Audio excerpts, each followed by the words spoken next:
Greetings and welcome to the 1/6 Scale Man. Probably presents, you know what it is, comic book talk with friends. Monday evening, we got a few things to talk about. A lot on the slate. If you are here, welcome all. So glad to actually have you here. I don't know why it's so dark. Super dark, but we'll make it light anyway. Thank you for being here, everybody. We're gonna have some great conversations going on tonight. Make sure that screen always gets in focus because it wants to act up. What the heck is that? All right, here we go. Definitely. Thank you for being here with us tonight. It's going to be a great show. So let me just bring everybody in, man, and we'll have some conversations going on here. What's going on, people? How y'all doing? It's good, everybody. How y'all doing? Yeah, stupid. Anyway, thank you, man. Everybody out there, we are here. V, what's going on with you today, bro? You good? Oh, my fault. You asked me for. I thought you were talking about it. I'm doing good. Just chilling. Good day. Weather was crazy weather outside, so I enjoyed some of that and just chilling. Looking forward to talking Ant-Man, Last of Us, all the other stuff we got going on tonight. So it's good. Definitely. It's going to be some interesting things to talk about on the slate for the night. Shout out to Jason, who could not be here tonight, man. We holding it down for you, brother. Just get better. That's the main thing. Get better. Rest up. Take it easy. No need for you to jump in anything, man. So good. We just want to make sure you're straight. But Nick, what's going on with you, bro? Not much, man. I didn't realize we had the all dressed in black crew tonight. That's some weird shit. I didn't get the memo. Unplanned. It was definitely unplanned. We did not plan that, but no memos were sent out. It was just we just decided to be Nino Brown all day tonight, night. Sometimes. You know what I mean? Everybody, you know what I mean? So it just happens. Sometimes you just gotta have a blackout. So we just decided to black out tonight. But, so definitely, man. Yeah, it's been a cool week. I actually was fortunate enough to pick up some cool books. So I ended up went down and grabbed some more Daredevil on my way to finishing out volume 1. So I got a classic cover with the Gladiator, and then this one, man. I've been trying to hunt it down in a higher grade. I have issue 37, which was the first Doctor Doom in the Daredevil. This is the subsequent issue. That's a classic cover. It's a little beat up. It's not the best grade, so I'm still on the hunt for a better one, but I just had to have it in the meantime. I just love that Doom cover. It's just so damn cool. And then speaking of which, what? We didn't really get a chance to talk. We didn't really get a chance to talk about this, so I just want to get your take. Oh, you mean Hot Toys? Yeah, I'll get. Yeah, it looks. I mean, I'm gonna get it. It looks good. I think the sculpt, isn't perfect. It's not. I think it's like a solid 8 out of 10, which I'm okay with because not everything can be 10 out of 10. But I think it looks good. I think he does seem kind of slim, like his arms, his biceps and triceps, like they look a little bit on the thinner side. Yeah. Because Charlie Cox is actually a pretty jacked dude. So, but I'm happy that they're making it. I know the red and yellow color schemes, although it's really more like maroon and yellow in the show. It's not really for everybody. I get that. I prefer the red or even the black suits too, but this is part of Daredevil's comic history, and I love that too. So I'm happy to have it. I'll definitely be picking it up when it drops. But I mean, again, it's going to be 18 to 24 months out. So exactly. It's not... We'd be able to take the boots off. That would be. See that, like, not gonna lie. While a lot of people hated that part about the episode, I will say that would show innovation on Hot Toys' part if they actually made some decent, like, sculpted. I know Lael's been wanting this forever. Sculpted feet, right? But actually, then if they did a thing where they could make him barefoot and then carrying the boots. Not saying that that's something I really want, but I would give them credit for the innovation. Yeah, I would. You heard it here first. 1/6 Scale Man puts in a official request to Hot Toys for articulated feet, 1/6 scale feet. Individual individually articulated toes. I won't Yeah. buy it. I will not buy it. It'd be the one figure that I'd pass on yet again.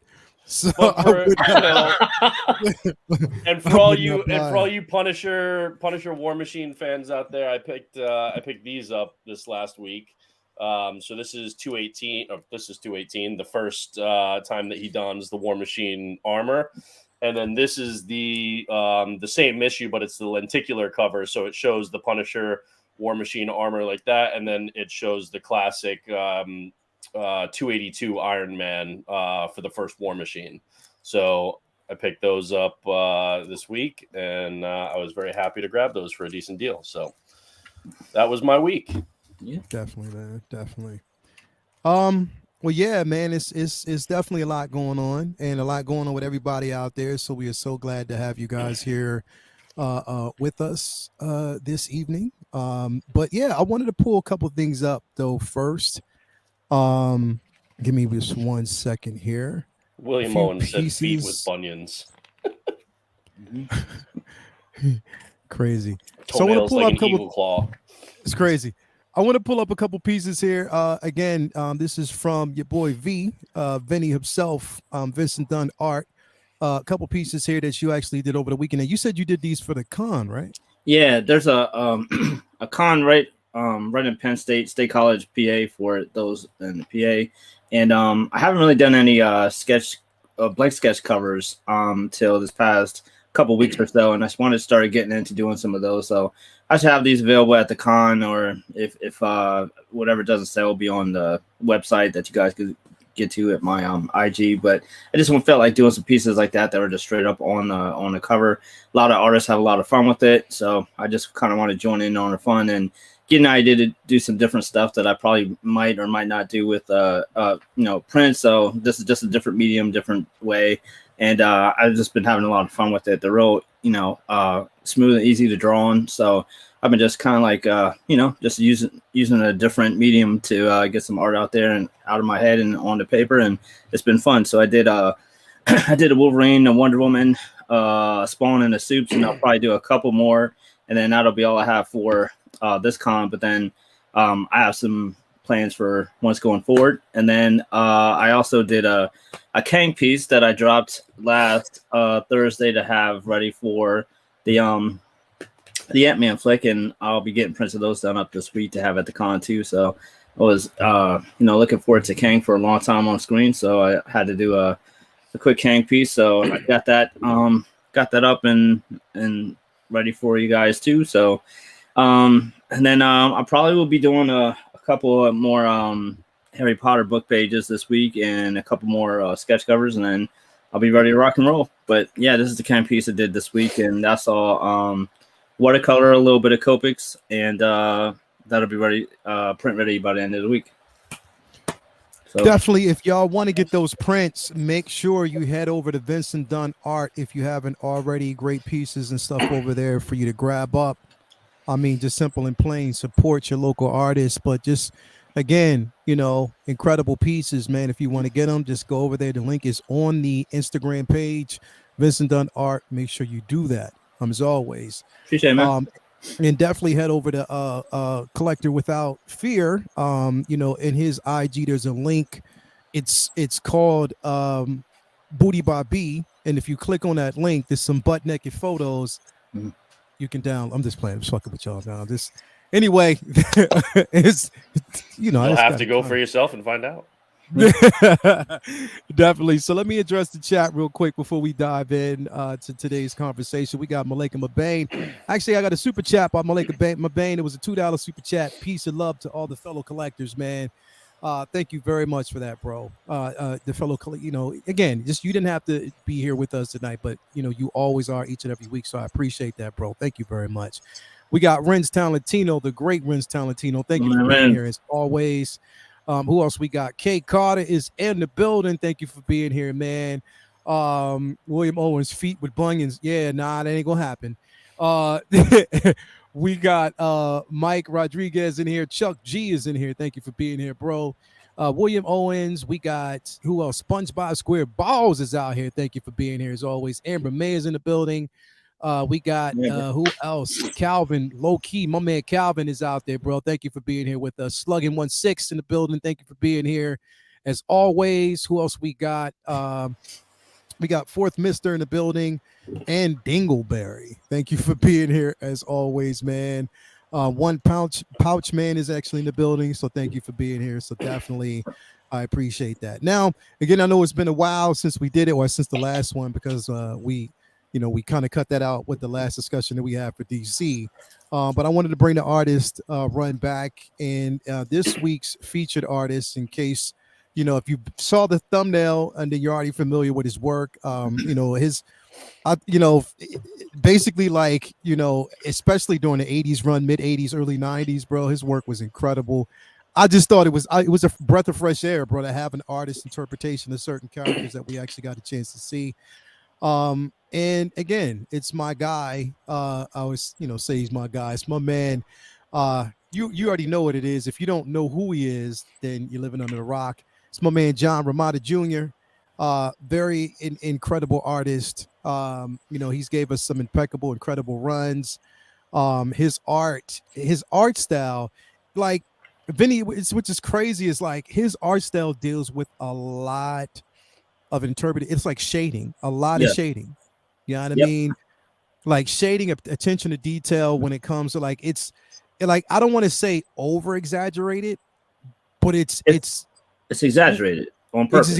It's exaggerated on purpose, and it looks good. Like his artwork is definitely incredible. I've always loved, his art style. Again, we were talking about this in the background, like some of the stuff that he actually did for Moon Knight, some of the stuff he did for Superman, the Punisher, even the X-Men runs that he actually had. And again, a lot of stuff, like I was telling, like a lot of runs, and I want to pull this up here because I always loved, for some reason, it was interesting of how he actually did Typhoid Mary, like his art style when it came to her, like that. And the thing is, it's like I was wondering like why he always did, but he was a fan. He loved Typhoid Mary. That was like one of his babies. Like he really loved that character. And just the attention to that. There was so many pieces like work that he's actually done. That's been amazing. You got any what pieces, like what you think about his art, V? I feel like he's one of those artists that's been around so long. He's left a mark on just a ridiculous amount of characters. Like there's some artists who are synonymous with a certain character or even team. Like I feel like Jim Lee is kind of known for X-Men or like known for Batman as like these big primary runs, despite the fact that he's done a lot of work for other people, other comics throughout his career, of course.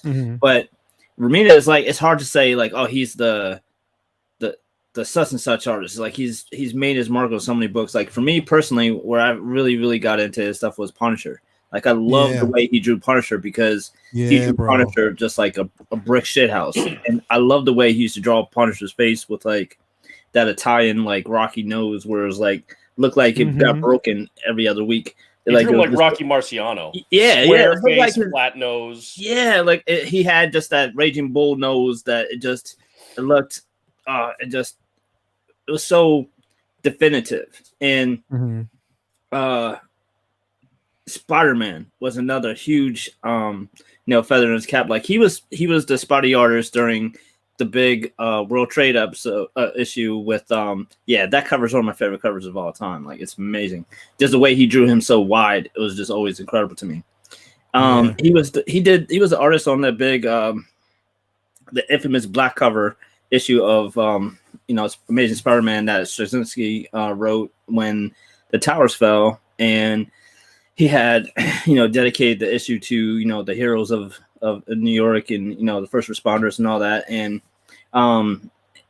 just every different comic that he touched, from like Daredevil, and then when he jumped on Superman, like sometimes his art was like we were talking about before, like a little polarizing because it is exaggerated. It's a little bit abstract, and it's weird. Like there's artists whose art is so abstract that it's clearly not meant to be realistic. It's a little cartoony like a Sam Keith or somebody, and no one holds that against them because that's their style. But it's like JRJR style is like a little close to realism, but just slightly exaggerated. So people knock it because it doesn't look perfectly real.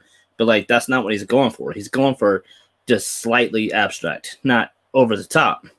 And I always like that aspect to it. It just I never adopted to the philosophy that a lot of critics have with art, where it's like you have to be a realistic artist like a Gary Frank or abstract cartoony artist, and if you can't really have it in the middle, otherwise people don't want to vibe with it. And I disagree. Like I feel like there's all kinds of spectrums of different art styles, and his style was always just very, very kinetic and dynamic, and just I don't know, like there's no like it's just never boring, whether you like it or not.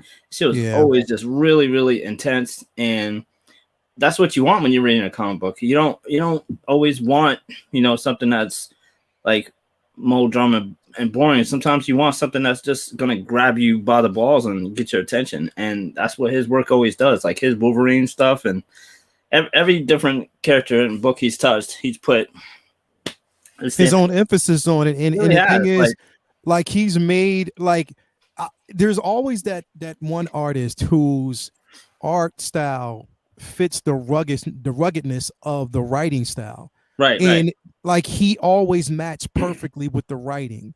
Like his art, it was always expressive. Even if there were no words on the page, you knew what the intent of that character was based on his art. You know what I mean? Like the aggression was like you talked about, even with Punisher. His aggressive was always there, with that character. Yeah. I mean, I love the way he draws the Hulk. I love the way he draws Daredevil. I love, like I always am excited when they put him on a new book because it's like, okay, I can't wait to see his take on these characters. And and that's different than just you enjoy artists and you just like, oh, you like their work. It's kind of like, their style, how their style is going to apply to it. But the way that he draws is usually such, so dynamic that it's like, you're going to see a lot of different iconic images that you didn't see before because of the way his style is. So I've always been a fan of him, and and I'm not going to lie, like there's some there's some books where if he's not on point, it's not like the greatest thing ever, but it's like an acquired taste. I just personally dig it. Like I get why it's not for some people, but to me his shit is just always interesting, and I don't know. I just always love when I see him put on a new book because it's like, all right, even if I don't like the story, I'm gonna love the art storytelling because, like you said, like with him on a book, it's always a smooth read because the art is gonna carry that story. It's like a perfect marriage. You know what I mean? There was his art, the way he draws water beating off of superheroes, bro. Like the way he draws water. The way he draws rain with Spider-Man is just insane. Like, bro. There's lots of images of different characters, but like Spider-Man is always just like the water that hits him from rain on Spider-Man is just you feel bad for Spider-Man. Like it's like it's not just a cool shot of Spider-Man like on a gargoyle or something. You're like, damn, he looks cold. It's real. It's like it grips. That man a towel. Yeah, it's like. I don't know. I always dig his style. It's very dramatic and intense. So I've always dug his stuff. Yeah. That's the beauty of it, bro. Like his style, was always there. It always. I don't know. It was to me. It was just like the perfect. I've always dug his style. Especially on a lot of his runs. Brendan, what you think, man? Especially like his run on Daredevil.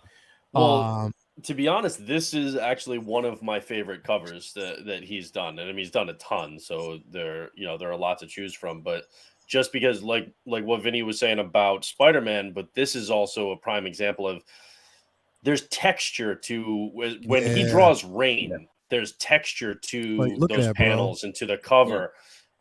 like there's texture behind her, there's texture in front of her, and then there's the water actually hitting her, right? So you feel all three dimensions of it. You feel that Yep. foreground, the midground, and the background. I again, like I said, and this was just done last year. I think this was either at the end of 2021 or the beginning of 2022 when this issue. I think it was end of 2021. Because this was The Woman Without Fear was a miniseries that came out of the end of Daredevil Volume 6, which was the volume right before this one. Chip Zdarsky doing both, but this was when she first started wearing the Daredevil moniker, while Matt Murdock as Daredevil was actually in prison for a couple issues. If you haven't read this miniseries, it's 3 issues. Woman Without Fear really is good, so definitely check it out.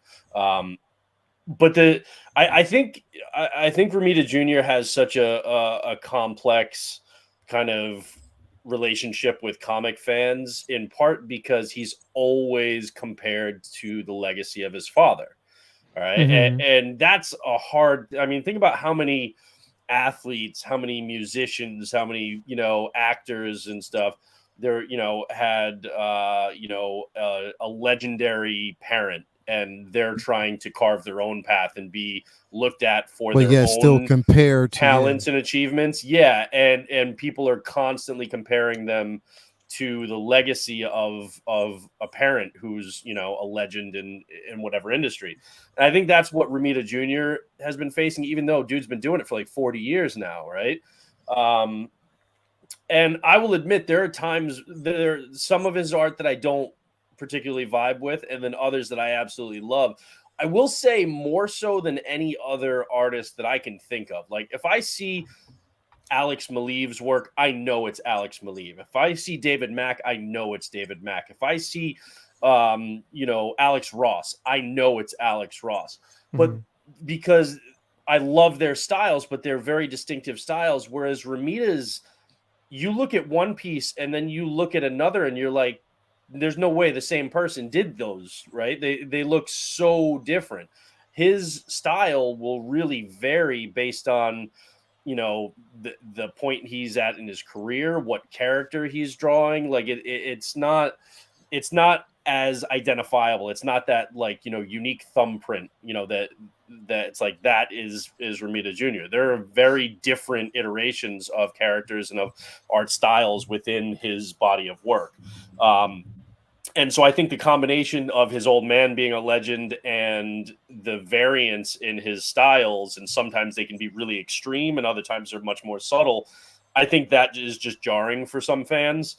Personally, I really dig it. I mean, if you look at like that Daredevil Woman Without Fear, or you look at, like Vinny said, the way he draws Spider-Man, and then go back and read Daredevil the Man Without Fear, the mini series that he did with Frank Miller. So even Frank Miller is like, I want to work with John Romita Jr. So that right in and of itself should be telling. But that was a 5-part series done back in the 90s.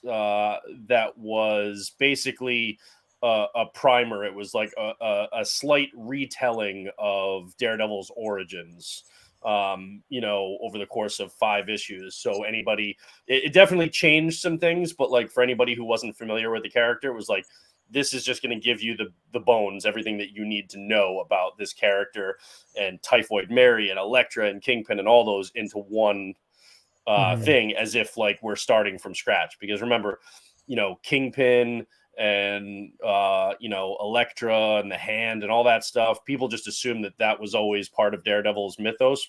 That didn't come around until Miller came onto the book and took over with writing at issue 168.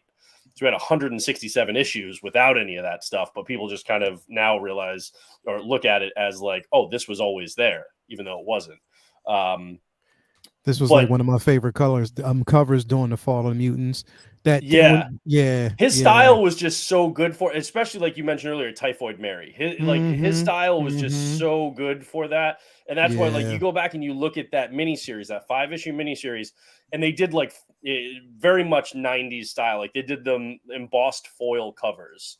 And they're awesome. They're great. They're definitely a piece of that hit. But look at that, like the big hair and like, he'll exaggerate certain elements and then be subtle with others.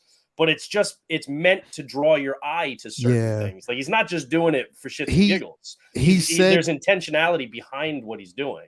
Definitely. And he did say that he took a lot of inspiration off of Typhoon Mary from, I forget the name of the character. Anybody who actually saw the original Blade Runner, she was one of the duplicates.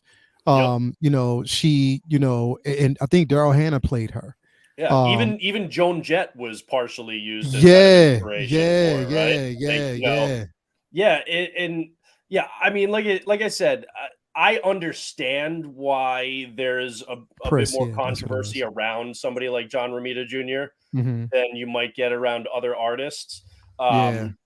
But I think people need to recognize why that is and realize it's like, okay, maybe this particular thing isn't your cup of tea, but maybe something else he did is, or maybe you just don't vibe with him. But like, you have to give credit for one, how long he's been in the industry and how respected he is by other artists and other creators, and realize that, if you look at what he's drawing and you look at what the story is, he doesn't just decide, I'm just going to draw it this way because I feel like it right now. There's like, he's very in keeping with what the story is that's being told and the tone that the writer is evoking in that book. And he sticks to that. And, I think that's why he's been able to work with so many different writers over the course of his career. Because he will adapt, and he's not like, no, this is how I'm doing it, and you got to write for this, right? And I think that's why the people who do respect him so much. Yeah, and like, look at this cover, like how he basically draws Rachel Summers. You know what I mean? Pretty much as the Phoenix. The emphasis that he puts on it's really exaggerated, but overly exaggerated in such a great, phenomenal way. You know what I mean? Like, I love the way he's done his interpretations. And the thing is, it's like, he's proven that you don't have to be, the best artist per se. It's just that you just have to be an artist and give your own interpretation. And I think that's where it stands out. Like you said earlier, like not everybody has to gravitate to that level of realism. You know what I mean? You don't. Not everything has to be technically superb. No, it doesn't. It doesn't have to be technically superb. You can have your. It's about telling a story. Niche. That's exactly, because then when you get into that aspect of it being like, everything has to be perfectly drawn, like not perfectly drawn, but it has to have that realism. Well, even when you look at those versions, like there's only one person that I can think of in my mind that draws it on a level whereas it's believable. Of course, we know it's Alex Ross. Beyond that, it's like everybody else, it becomes I don't know, it's kind of hard. I like when I'm able to tell an artist's style and separate them all. You know what I mean? And I think with him, when I see the vibrance of his art, I can always tell it's him. I can always tell it's Romita. You know what I mean? So, and that's what I love about these pieces, man. That's what I love about him as an artist. And it just takes me back to like the 80s, bro. Like, I don't know why. It takes me back to like the mid 80s, early 90s, bro. Like he's just a boss, bro. I love his work. Again, everybody out there, I don't know why my camera went off. It's stupid. It's dumb. But anyway, thank you for letting me go. I'm not rubbing nobody's feet. Don't let this man fool you. Please don't let this man fool you. But anyway, man, like I said, if as an artist, I think his work is impeccable. It's incredible. Guys out there, let me know what you think about the man himself. Such a genius to me. It's the beauty of actually just being a comic book collector is that, we're thrusted into like so many different spaces when it comes to like artists and interpretation and stuff like that. Good to go to cons, meet these artists, have a conversation, with them, talk, sit down and kind of get their interpretive draw where they, kind of got their interpretations from, and what was their motivation. So definitely, man, appreciate about the guys. So again, probably you guys have seen his work. If you haven't already, I mean, I don't know what to tell you. That he's the man, in my opinion. So again, his work is out there. Get it and enjoy. Now we're going to slide into, now, of course, before we get into this, right? Brendan, you've seen Multiverse. I mean, you've seen the Quantumania, right? Yep. Okay, cool. And Vinny, we've seen it, so Yeah. we've seen the film. Spoilers for anybody. Just so again, if you haven't seen the film, we are entering in spoiler territory. Just to let you know, this is spoiler territory. But before we start talking about the film, I just want to talk about something else slightly, right? Spoiler mania. I want to talk about something else slightly here. So you've probably seen, where both Eternals and Ant-Man are tied at, I think, about 47 to 48% Rotten Tomato score. Mm-hmm. Okay. But yet the fan score or the audience score is still at what, 84, 86%? Yep. So that is a vast difference in between, right? Now, y'all probably been hearing like a lot of critics out there who've been, talking about the film, their interpretation of the film. A lot of them didn't like it. And rightfully, look, everybody is not going to enjoy it. I don't expect everybody to enjoy everything that we enjoy or see it, from our vantage point. So everybody has a right to actually give their interpretation on and how they felt. But I do think that, again, I've started hearing a trend with these critics. I was hearing that last week. And a lot of them were saying the same thing another critic would actually say. Not bashing them and all that, because I know they're there to do their job. But let me ask a question. I just want to know, before we even jump into the film. And Brendan, I'm going to start with you on this. We appreciate the critics' interpretation because, again, it lets us know, how good the film is, or if it's enjoyable, or just to kind of get like a fresh take on someone who may not particularly be, versed in the IP. You understand? Mm-hmm. But at the same time, when you start seeing trends, isn't that kind of questionable? And don't you think that, look, they don't have to, listen to us because they don't. But don't you think that sometimes they have to start thinking about maybe like giving people like you and I and like people who are versed in the lore itself a chance to view these films, and if they want an honest review or honest opinion, because we will give our honest opinion. But don't you think like it kind of is sort of suspect a tad bit between the critic score and the audience rating? Don't you think that like that's kind of like, I mean, because it's not the first time we've seen this, bro. Like we're seeing, like, again with the Eternals, same things. Like we're seeing certain things that. Here's the thing, though. Well, one, I never really, I never go by Rotten Tomatoes, fresh or rotten scores. Yeah.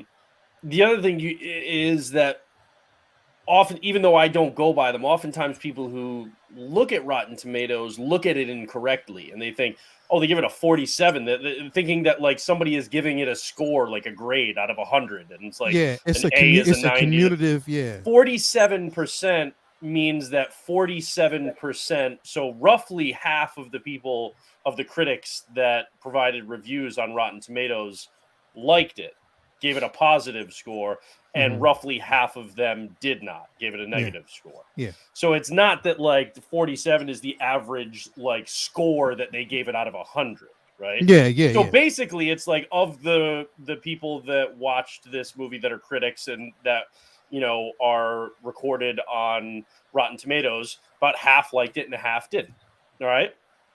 So I think people look at a 47 and think it's worse than it is. Like, to me, it's just like, okay, you polled 100 people, 50 really dug it, 50 didn't. Like, okay, it's subjective, it's art. Me personally, if I watch or read or listen to a review, I'm not I'm paying attention to what is just like Lael, you and I have talked about if we watch, a YouTube review of a figure, right? Yeah, yeah. The information that they provide, you can be like, oh, wait, this reviewer said that this thing really bothered them. I actually don't mind that at all. So we're taking in the same information, but we're interpreting it differently based upon our likes and dislikes and what we're, just what we're into. So Justin could like something on a figure and I hate it, or vice versa, right?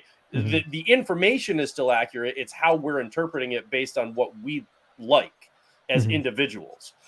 So I do tend to, if I am going to pay attention to reviews, gravitate toward people that I respect and that I enjoy and I either typically agree with, or even if I agree, or whether I agree or disagree, they provide enough information and enough sensible context and argument for what their feeling is, that I know they put thought into it, and then I can agree or disagree with them. But I know that they're not just saying, oh, this is shit, and that's it. Like, right? They're actually giving a reason. They're giving a justification for why they feel some way. So to me, I think it's just about paying attention to those rather than looking at the totality of the people that reviewed something on Rotten Tomatoes, because I don't think that's going to give you good context. Because I often disagree with reviewers. And then there are some reviewers that it's like, wow, man, every time the movie comes out, we feel the exact same way on it, right? Yeah. So I think that's something to recognize. I also think that we're in a different era of film critiquing now, right? Because everything was basically done in the context of this is an individual film, or maybe it's a sequel to like another film or something, right? Everything that gets put out in the MCU now is not looked at as an individual film because they're 30 movies deep and a decade of storytelling, and everything is supposed to be interconnected in various ways.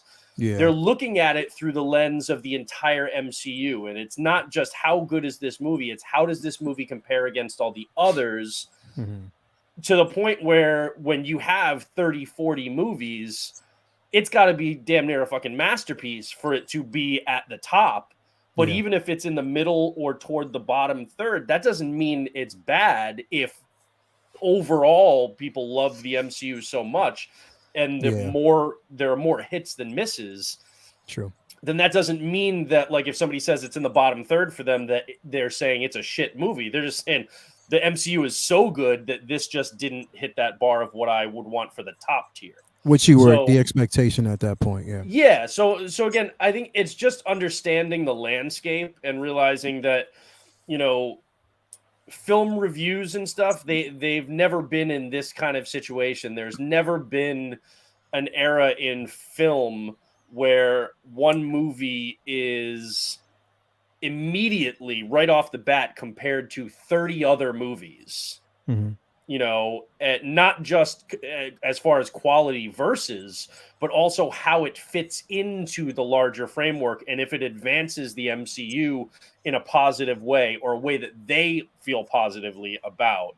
So, and it's judged by what came before it, what it does right now, and what it sets up for potential in future movies. And that hasn't been the way film historically has been critiqued. So this is a different era, and you just have to kind of look for the context more than you used to, I think. Yeah, I believe that. I think, I think, like, again, like I said, it is a situation where it's always judge for yourself. See it for yourself. Judge the interpretation off of what you believe and not what someone else is trying to at that point tell you. You know what I mean? That's just how I see it. You know what I mean? Because again, we're in a space where, everyone's opinion is, we have people who, they don't have to, particularly be part or, enjoy or love the IP. They're going to give their honest opinion. There are definitely situations where there are film reviewers out there that you're like, well, but you clearly don't like comic books, or you clearly Yeah. aren't into this, so you shouldn't have been the one that your publication sent to do this review.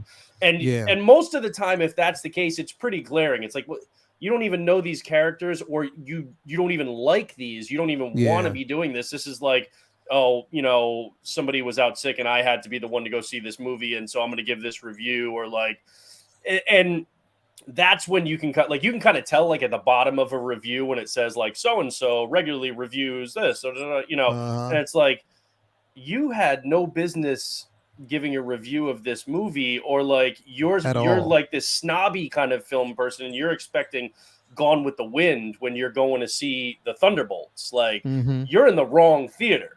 Like, so you have this high expectation, right? And some people are just like that. That's why, again, I think the most important thing is not to look at the overall like percentages on Rotten Tomatoes, but find reviewers that you trust, that you typically either are in line with, like you like the same stuff, or even if you disagree, they present the information in a way that is thoughtful, and then you can agree or disagree, but you know that they're not bullshitting you.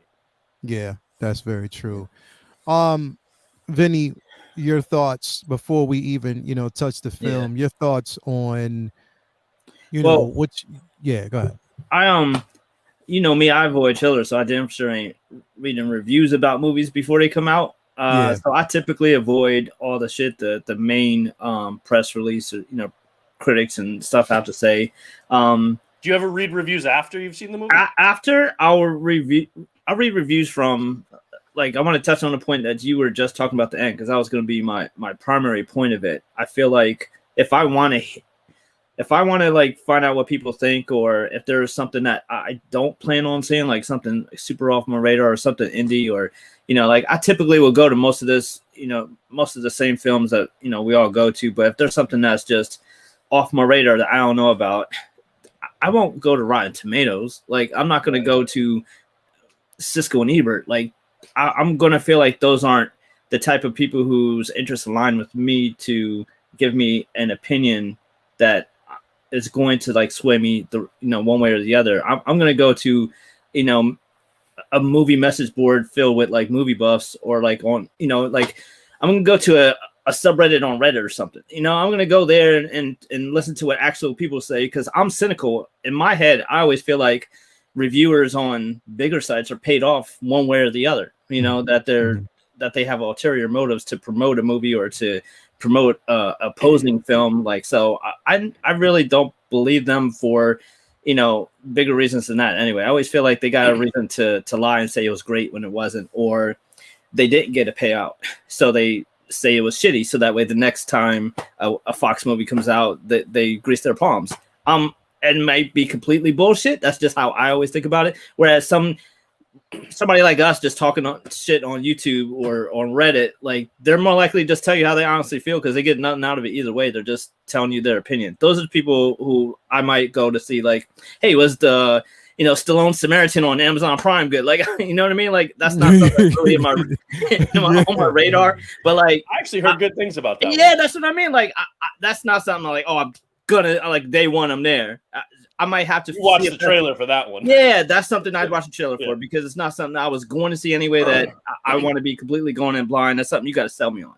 So if I need sold on it, then I'll do some research, and I'm not going to Rotten Tomatoes for that research. It's too big, right? It's too big. There's too many people who probably don't even watch the shit. Like, I'm not going to ask somebody who doesn't read comics at all if a comic book movie coming out is going to be good or not, because they have a completely different sensibility of things that they want, things that they look for, and that goes two ways. Like, if I have a family member who I know like only kind of likes the really, really good comic book movies, I'm not going to recommend them the niche ones, because that's just going to put them off of all of them. I'm going to recommend them the ones that I know are accessible. Like, there's, like, you're going to recommend like Guardians of the Galaxy to your grandma because they're going to love Groot, and they're not going to care about the source material and like all that shit. Like, there's ones that are for everybody, and there's ones that are for, like really hardcore fans. And that is perfectly fine. That's the whole point.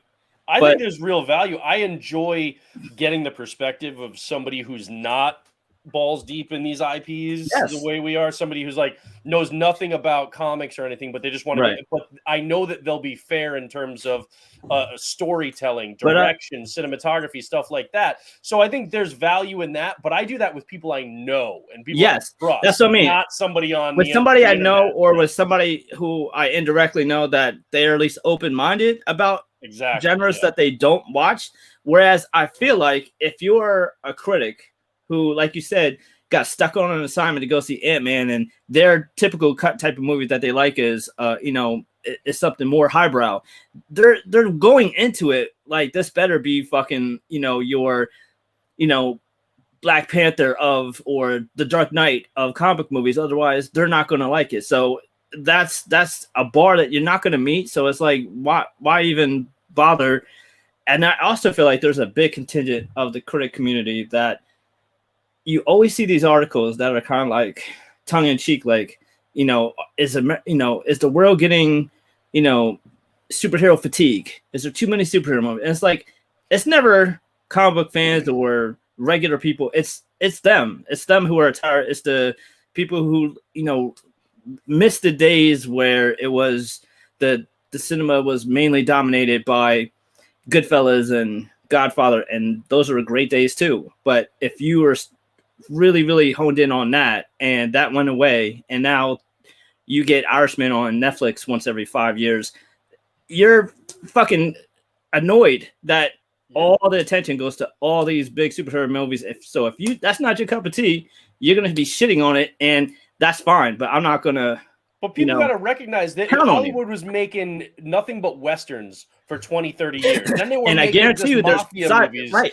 Exactly. And I guarantee you there's sci-fi fans, because sci-fi came, after that. And when sci-fi started hitting, the Western fans were like, well, shit, when is the Westerns coming back? And I guarantee you they were sick of watching Alien blow up and be the biggest thing ever when they wanted to see another Clint Eastwood flick. And that is completely fine. I don't really hold anything against anybody who doesn't like superhero movies and is kind of annoyed that those movies get all the attention. But I'm also smart enough to realize that that contingent of people is the era that is a big part of the people who are reviewing these films. So I kind of take what they have to say as a grain of salt, because if you don't like it anyway, why am I going to go to your opinion? Because it could be the greatest movie ever. It's not your genre. You don't even like that genre. You're going to shit on it.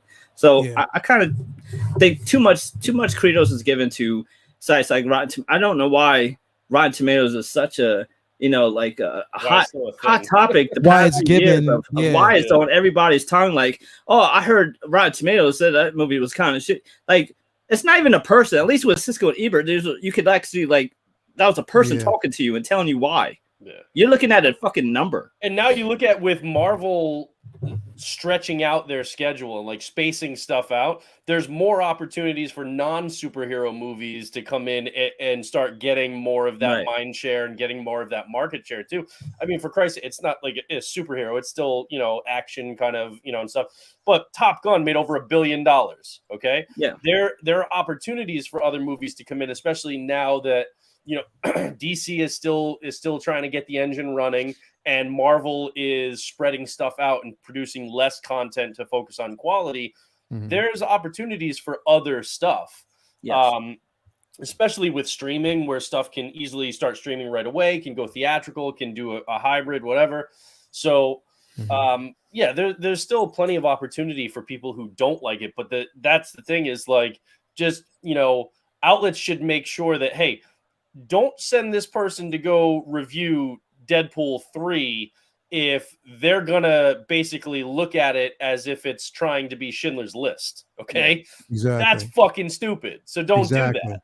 Exactly. But then on our side, it's like, we have to be more discerning with who we trust, and then not just, looking blindly, but saying, okay, Rotten Tomatoes, this percentage, and then just draw conclusions from that. And all of these media sites are also doing the same thing.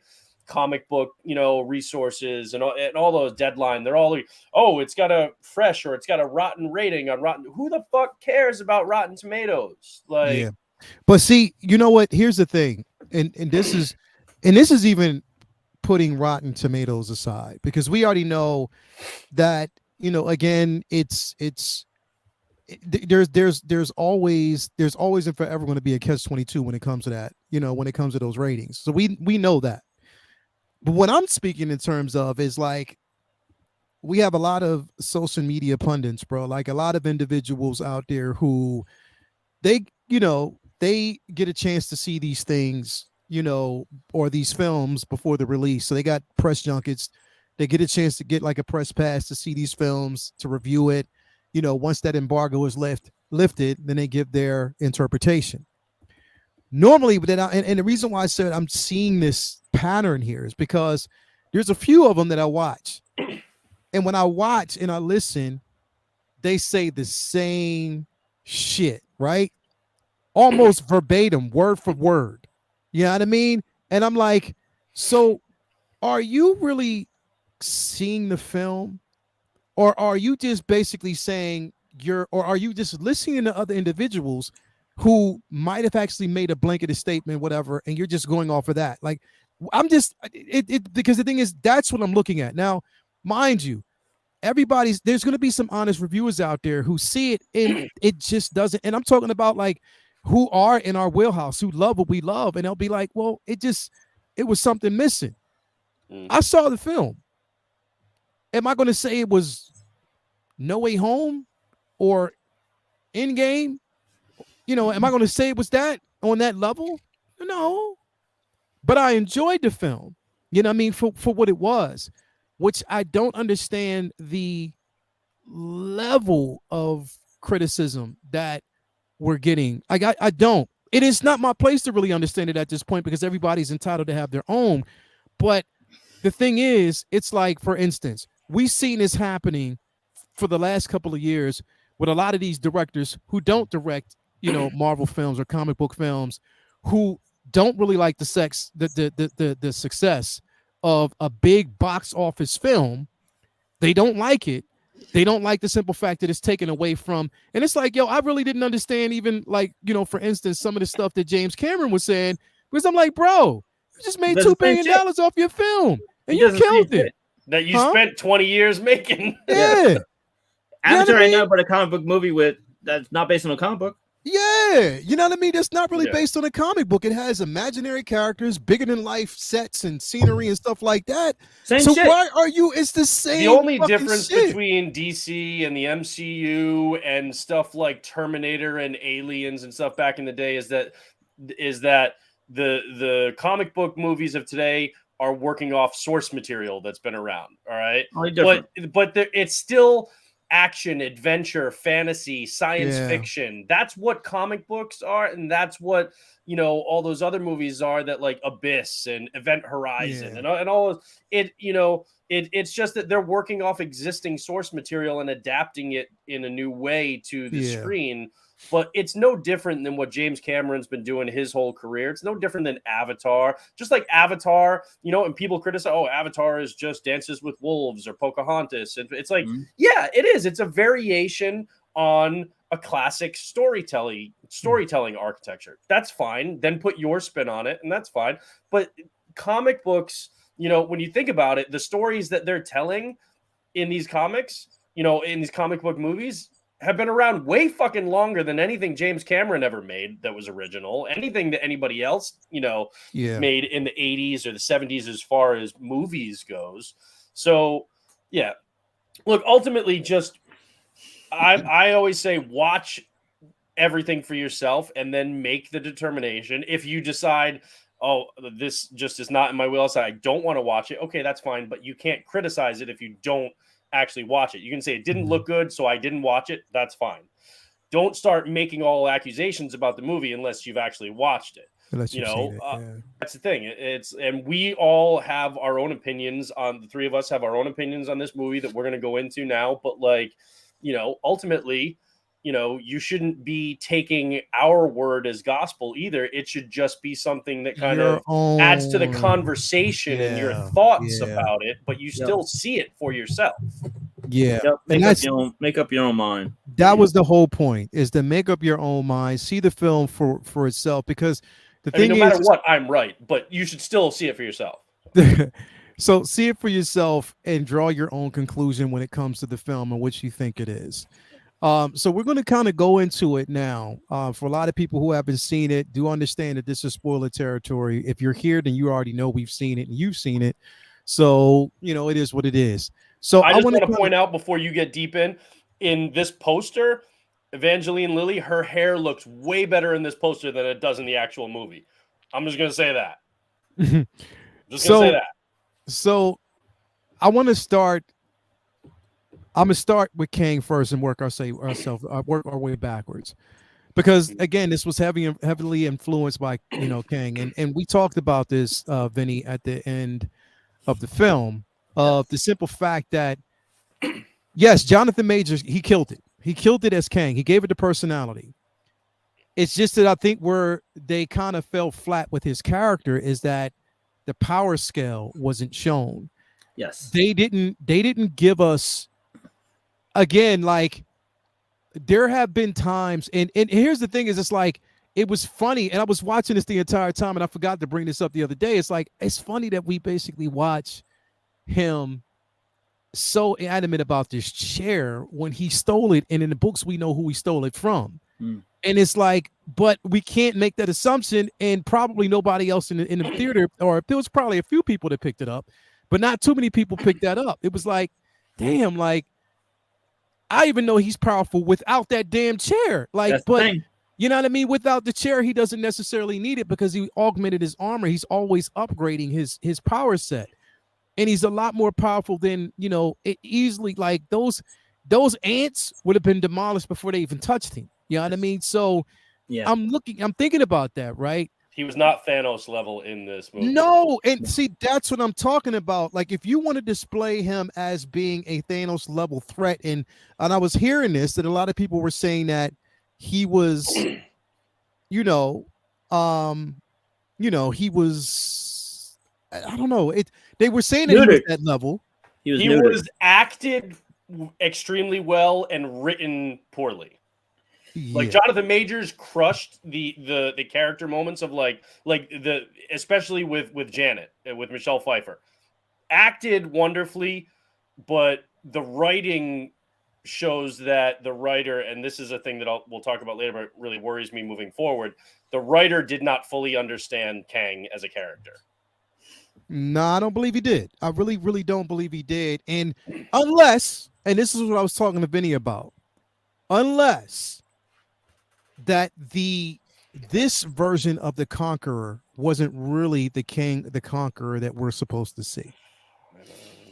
Unless, because the thing is, we did see, and mind you, spoiler alert, when we did get to the post-credit scene and we saw the Council of Kangs, we did see another iteration of that armor. We've seen a couple of iterations of that armor. So this is what I'm saying. Like, it is very likely that, this version, as reckless as they say he was, he is still saying that there was more to come. There's something bigger.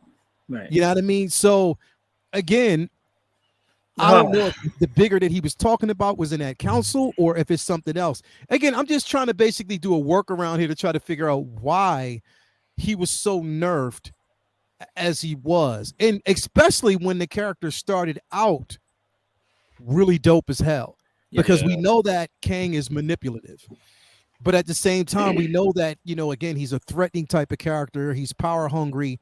Nothing gets in his way. We know what he wants to, and again, he wants to conquer. The way they did this, it was just really, really unique. Vinny, what did you think?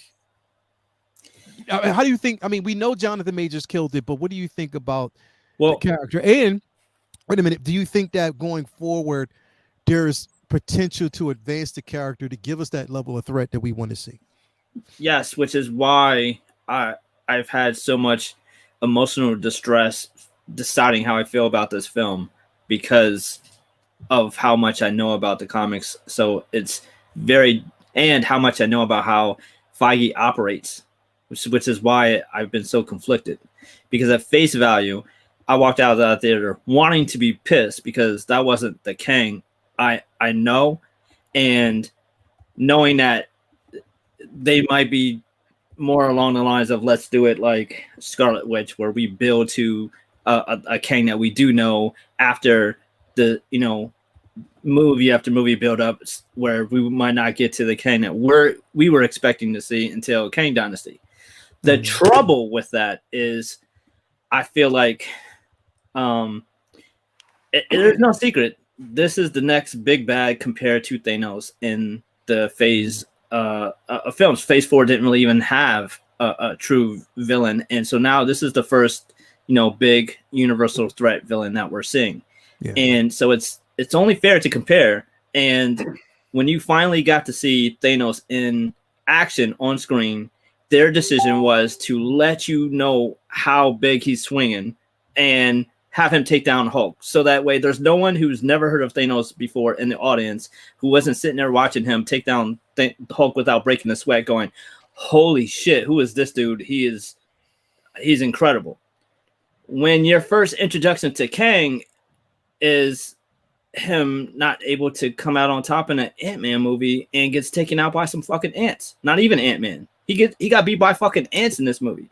This is somebody who was able to roll up on the Avengers and throw Hulk, Black Panther, Captain America, Thor around, and at the same time on his own with tech, intelligence, cunning, strategy. It's like imagine if Batman was able to get any weapon or tech or anything from any timeline in the history of the universe and then come to our point in time now. It would be like playing the first level after you beat a game where all your stats are maxed. That's what Kang is. We didn't see that in this film, but we've seen a taste of it in the film. And it's like, we know, oh man, like when they get there, it's going to be great. But if I was just a, average Joe, I would walk out of there saying, oh, that was a cool movie. That was great. Kang was awesome. And then, but the, Avengers won. Yay. I mean, Ant-Man won. Yay. And then in another year or two, I might see a Avengers Kang Dynasty poster and be like, wait, they're making an Avengers movie about the guy that got beat by the ants? What? Yeah.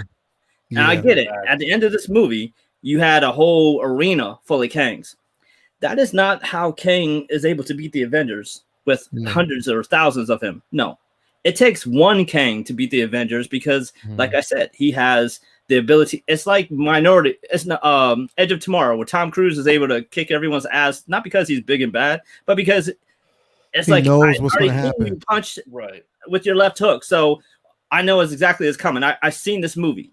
I know exactly what you're going to do. I'm without smart because I've lived this life. I can go back and forth in time. If you're about to, shoot me, I can go back 10 minutes and take all the bullets out of your gun, and now you just shot blanks at me. Like, that's Kang. And we didn't see that. We've seen a force field, and we've seen him able to shoot power blasts out of his hands. That's the same thing as watching Scarlet Witch go around just throwing cars and not using any chaos magic. That felt the same. Like, wait, that's not Scarlet Witch. What are y'all doing?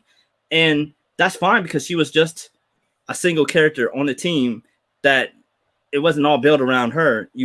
So it was fine to be patient to get there with her, and it paid off. But you're building him as the big bad for the whole phase. You're building him up because, in my opinion, it's poor writing because it's an age-old comic trope. Like, oh, Spider-Man as a movie, like, do we make him fight a stronger, better villain? No, we say he lost his powers. Or Wolverine, how many movies did they take his powers away instead of just having him fight a bigger, badass villain? Don't fucking take your powers away and build up to the powers.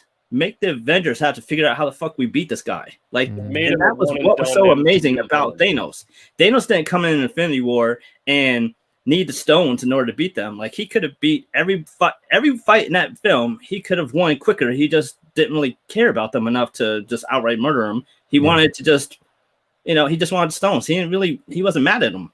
Yeah, that was how I wanted to see Kang here, and Kang was just in every way just not what we know him to be.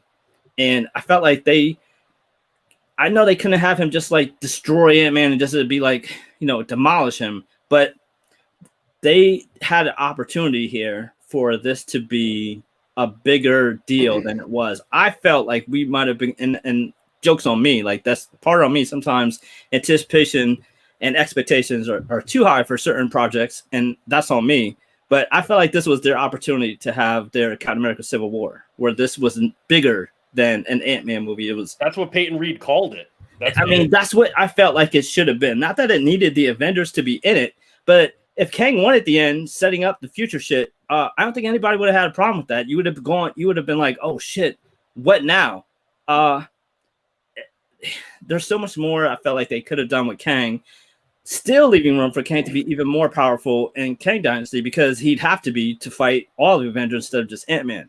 But again, my biggest thing is it's really tough to sell your average person who doesn't know this dude that he can take on all the Avengers when he got beat by some fucking ants. Mm-hmm. Yep. Yeah. Here's the thing, bro. Like, when we, again, now mind you, a lot of the critics that saw this film that aren't, comic book pundits themselves are the ones. And there's one more thing. Jonathan Majors was fucking amazing, though. Yeah, every time anybody else was on screen, I was like, go away, bring back Kang, because he was that imposing. Yeah. He stole beautifully acted, poorly written. Yeah. So basically, there were a lot of them who basically said that he was, he's, as Kang, he killed it, which he did. But they were like, yes, if you're looking for the next big threat, you'll see him with Kang. And I'm like, well, okay. No. That would have been believable if I actually seen that on screen. You know what I mean? So I didn't see that on screen. Now, mind you, this is coming from somebody who thoroughly enjoyed the film, but just certain interpretations of these characters were false to me. Whereas the only thing that I thought and I saw that they got right, that I was happy to see, again, was Cassie, stature. I wanted to see that. That's what I got it. And I got it, and I was cool with that part of it. But when it comes to Kang, I just felt as though, if anything, Ant-Man should have lost. This movie should have been a huge loss. It would have been better if at the end of this movie, he won, everybody was sent back to lick their wounds, and Ant-Man himself was the one who saw it and warned everybody else, like, I fought this dude, I lost. It's going to take more than just, whatever. And the only thing I can just glue myself to at that point is the simple fact that he did say it's something much bigger than me. But isn't that with the, He Who Remains said in Loki? There was someone much bigger than me. We get this version, and he's saying the same thing. There's somebody much bigger than me. Then who the fuck is it? Like, literally, when are we going to actually say it? Because it doesn't really make sense at this point. We're not saying anything else, bro. We're not saying like that. I mean, again, I don't want to take it away from the enjoyment of this film. If people enjoyed it, they thought Kang was dope. He was, and I'm not getting. Jonathan Major killed it. He gave it the best personality he could. But and to be quite honest, and I'm going to say this, even though this character was in the film, they didn't need to be there. We didn't. There was no reason for MODOK to be there at all. Oh, I thought you were going to say. I thought you were going to say there was no reason for Wasp. No, because she didn't do jack shit in this movie. Well, you know what? The reason why I liked her character in this film is because she was tied to the family sense. At the same time, she was there for Scott. She was never going to leave him. At the same time, she saved him twice. So I like that version of it. But I felt as though she had more relevance than MODOK, in my opinion. In my opinion, I don't think that character needed to actually be there, because the one mistake that they made is when he said, I built all this for him. Kane could have did that shit him fucking self. He didn't need you. Like, literally, he didn't. And I just think that it was just a character placement in his film that really wasn't needed. Now, mind you, I wanted to start backwards with all the things that I didn't really agree with and just go into some of the things that I liked. So this is where I'm at right now. I didn't think that MODOK, whatever. But Brendan, I'm gonna let you talk about Kang first, and then we'll go on everything. The only else. thing I have to say about MODOK though is that his entire fucking redemption arc was he goes from wanting to kill Scott and all of them to Cassie saying, "Dude, don't be a dick. You're right. I am a dick." And then all of a sudden he wants to be an Avenger. He wants to be a good guy. Like, why isn't that fucking kidding me? Why don't they just try that more often? Why don't they just do that with every villain. Nobody told Thanos, don't be a dick. Yeah, like, you know what? I don't want to rule the world now. That is like Martha level fucking idiocy. Okay, that is the MCU's Martha moment right there. It is. Yeah. It was so fucking stupid. I actually liked the look of MODOK when he had the gold in front of his face, but when they flipped it up and it was the CG Corey Stoll face, that shit was amateur hour. It looked like horrible. You know who he looks like? He looked just like what's his name from Power Rangers, bro? Yeah, the boss. Yeah. With the mask so on, he looked great. He looked good. Great with the mask on. The the gimmick with the face was like the ghost. He just did it too much. MODOK is a extremely hard character to take out of the comic book page and onto screen, but with the mask, I actually dug it. I was like, okay, I like the mask. I can do this. But when there was no reason to flip it up. Yeah, they flipped it up. No. Yep. So MODOK they could have flipped it up one time for a joke, but to have it flip up every fucking time he came to attack him was so Now annoying. when it comes to Kang, one of the things that I definitely he was, and I'm gonna get to that. One of the things that really again, part of the nerfing him and so he can go up against Ant-Man and ants and just not completely annihilate. When he first uses his beams, they're incinerating everybody. But then later, when he uses it on Scott Lang, it just knocks him back. Yeah. Yep. Now, there's no energy field in his Ant-Man suit. There's nothing that, there's no reason why he should have survived that blast, other than they needed him to not die at that time. Being beaten by the ants and stuff, that was horrible.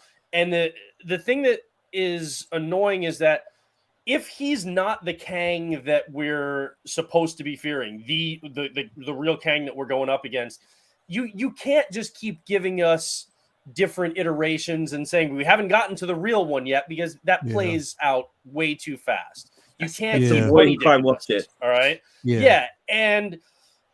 And if this is the Kang that we're supposed to fear, who fears him after this? He was not Thanos. Thanos would have bitch slapped this version of Kang. Okay, Jonathan Majors did great. The moments that he had with Michelle Pfeiffer as Janet I loved their chemistry. Yeah. I loved what they were doing there.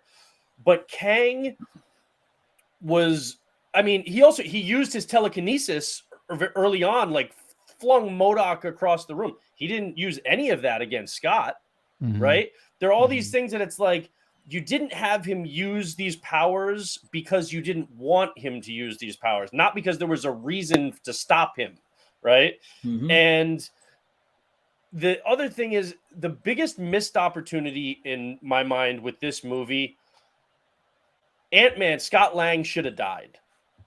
I genuinely believe Kang should have fucking killed him.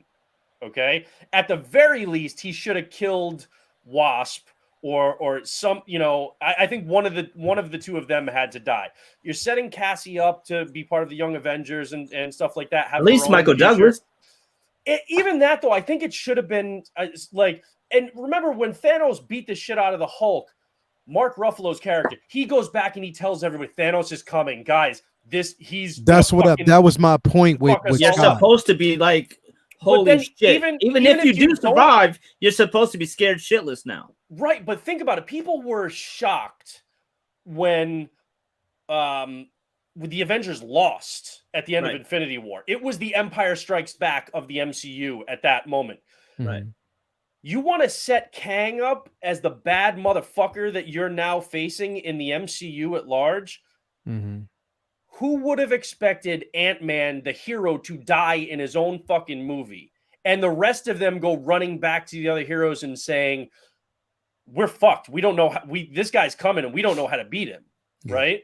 Yeah. That would have been, now you've got a serious opponent that you're fearing because he just killed the main character in your movie. Okay. Now it's comic book movies. Ant-Man could come back at some point if they want to do that down the road. But in terms of the immediate right here and now, him killing Ant-Man, I think, was the right way to go. And I think it was a missed opportunity to not have him do that, because this would have upped, as people referred to Infinity War as like the Empire, of the MCU. This would have beaten Infinity War in terms of that unexpected outcome. Not necessarily the quality of the movie, but the unexpected outcome at the end. And oh my God, this villain, if they did that, he would be on that Thanos level. But instead, even when they're fighting, all right, Thanos, look, Scott Lang, hero, great, okay? He should not have been able to land a punch on Kang, all right? No. Kang is an expert fighter, okay? And with his abilities, like he legit gave him some decent shots in there. Like Kang still kicked his ass, but like he gave him some decent shots. He shouldn't have been vulnerable to the ants. He shouldn't have gotten hit by Scott, and he shouldn't have been hit at the end by the Wasp, and then beaten like that. It's just it was not Kang the way he should have been if you're setting up the MCU's next big bad villain. And again, I understand what you're saying, Lael. For me, I don't think Wasp had a single memorable line or moment in it. She saved him twice, yes. One was the probability storm, which it was never really explained why he was having trouble with the probability storm, but then she came in and she's like, I got you. And she was so easy to like navigate that and pull him out and help him up to steal the power core. It was like, why was she so easily navigating the probability storm? And then she literally comes in and basically fucking hip checks Kang at the end to save Scott. But like, I like Evangeline Lilly, and I love the character of the Wasp.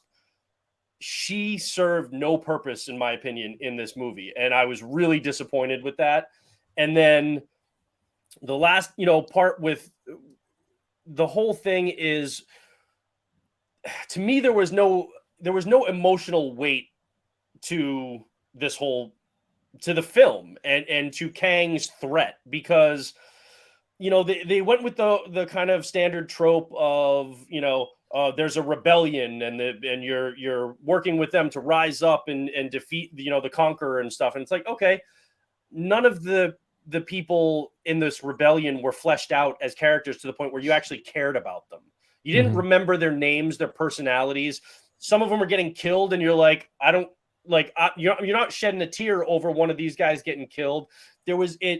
Other movies like, Winter Soldier and Civil War and all those, they moved the larger MCU story forward, but they also had their own heart and their own story that made sense in and of itself.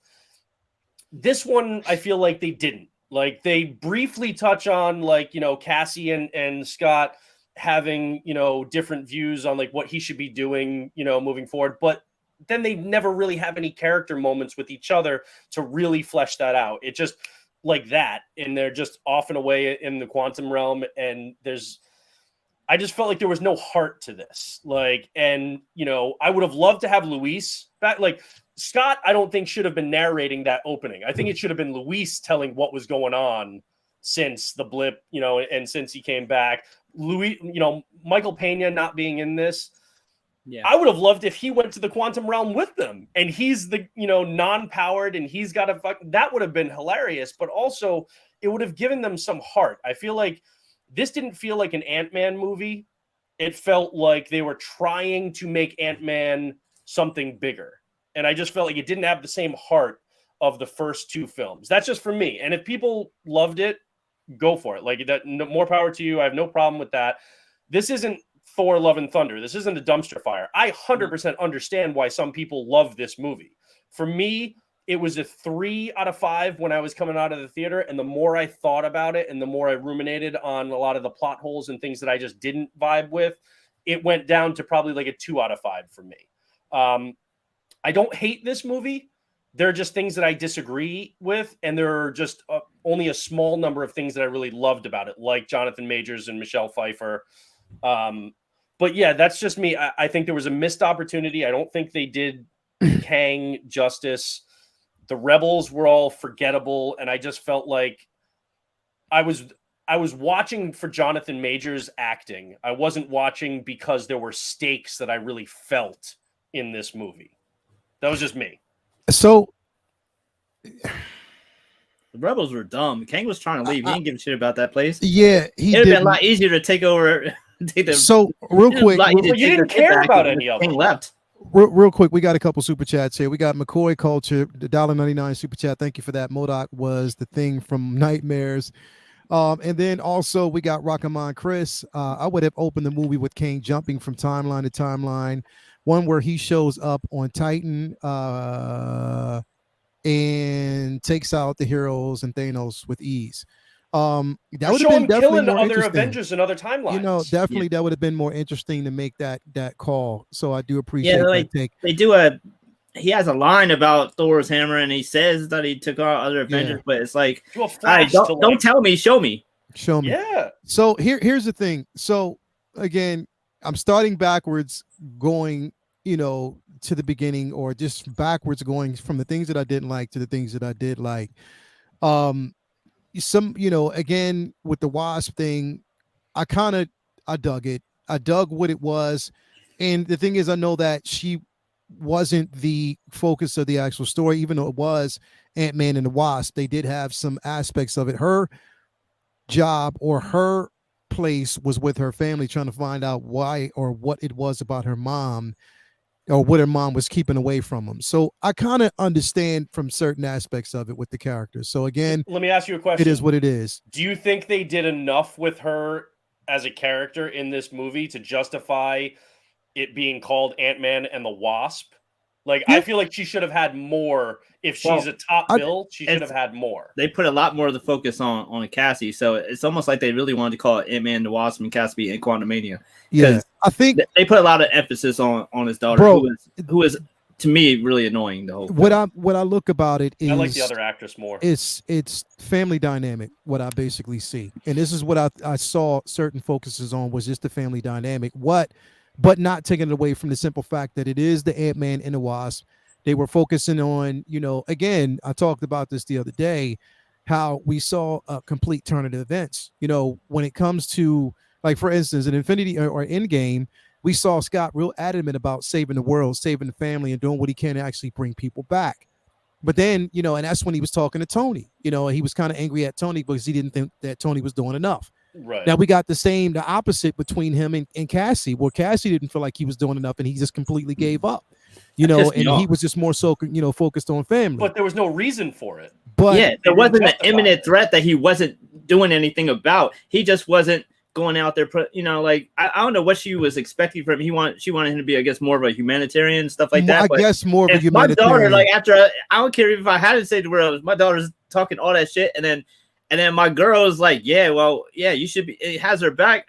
I was frustrated for Scott in that film dealing with his daughter, because he was ungrateful as shit. How you go to get arrested and then cuss me out when I bail you out? What? Did I miss something though? Because you guys were both talking about like her criticizing him for not doing enough, right? It's like, well, one, we don't know what threat is out there that he's not doing something that he should be doing, but how does that have anything to do with the signal that she was building to send to the quantum realm? Like that, those things, I didn't see a connection there, nor did I see how all of a sudden she was smart enough to be doing that.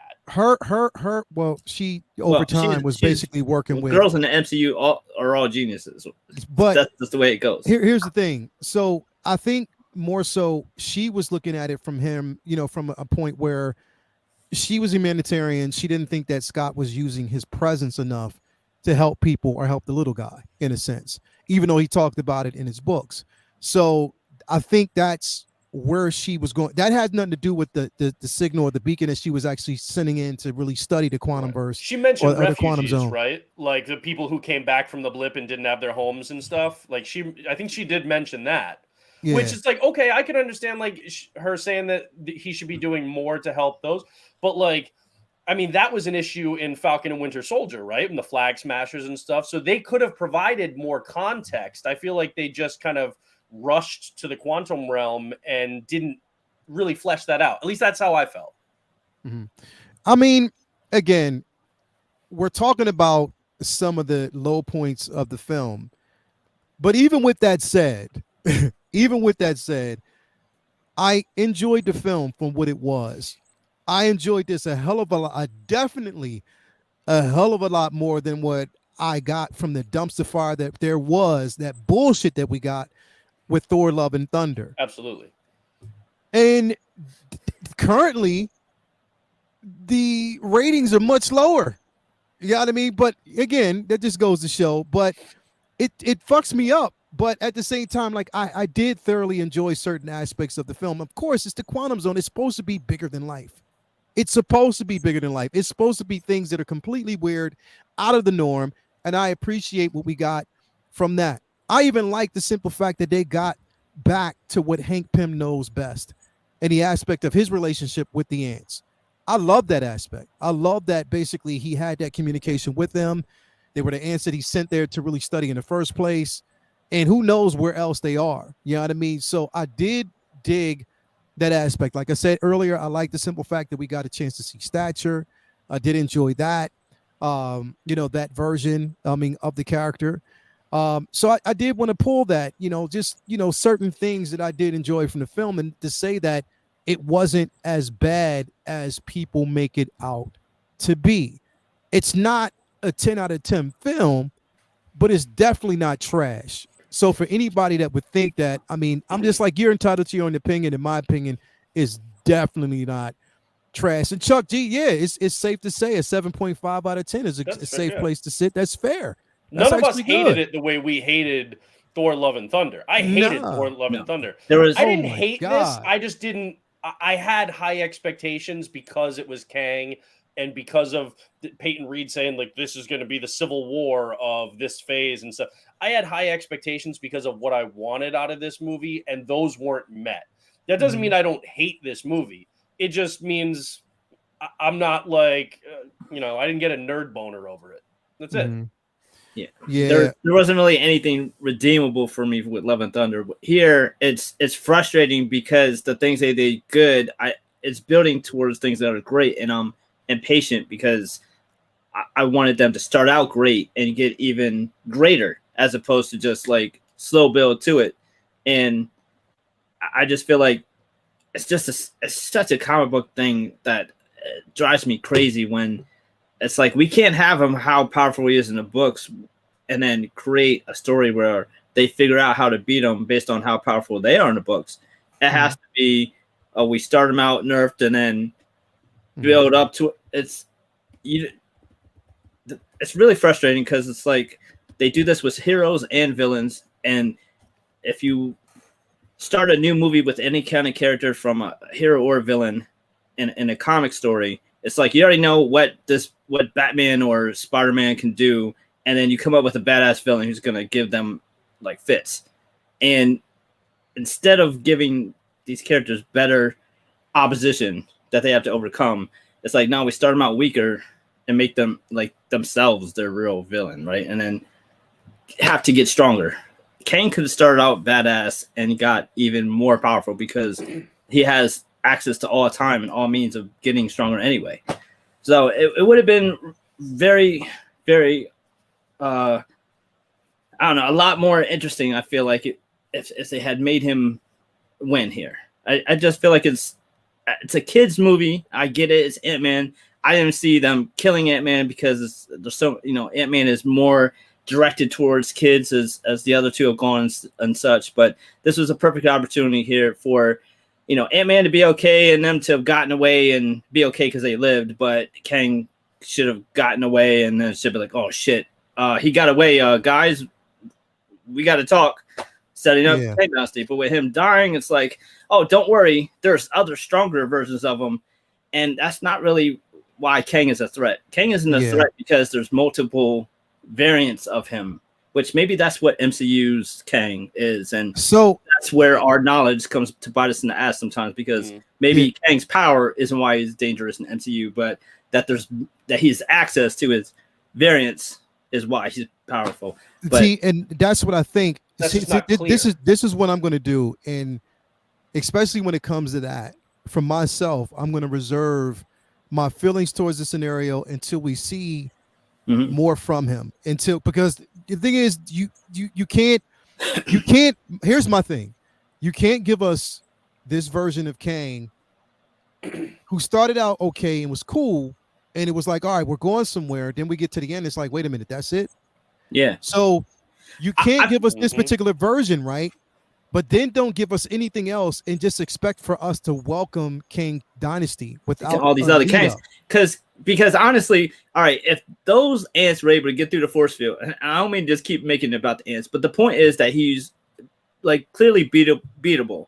But what's to make the average person not look at like a whole arena full of them and say, oh, Thor's just going to fly in there and just electrocute all of them, because he could have easily one-shotted this Kang that we've seen in Ant-Man. So if he can't be Ant-Man, then 100 Ant-Mans couldn't be Thor. So if you use that rationale and that that logic, how the hell are they gonna consider the average person who doesn't know him to pose him as a threat?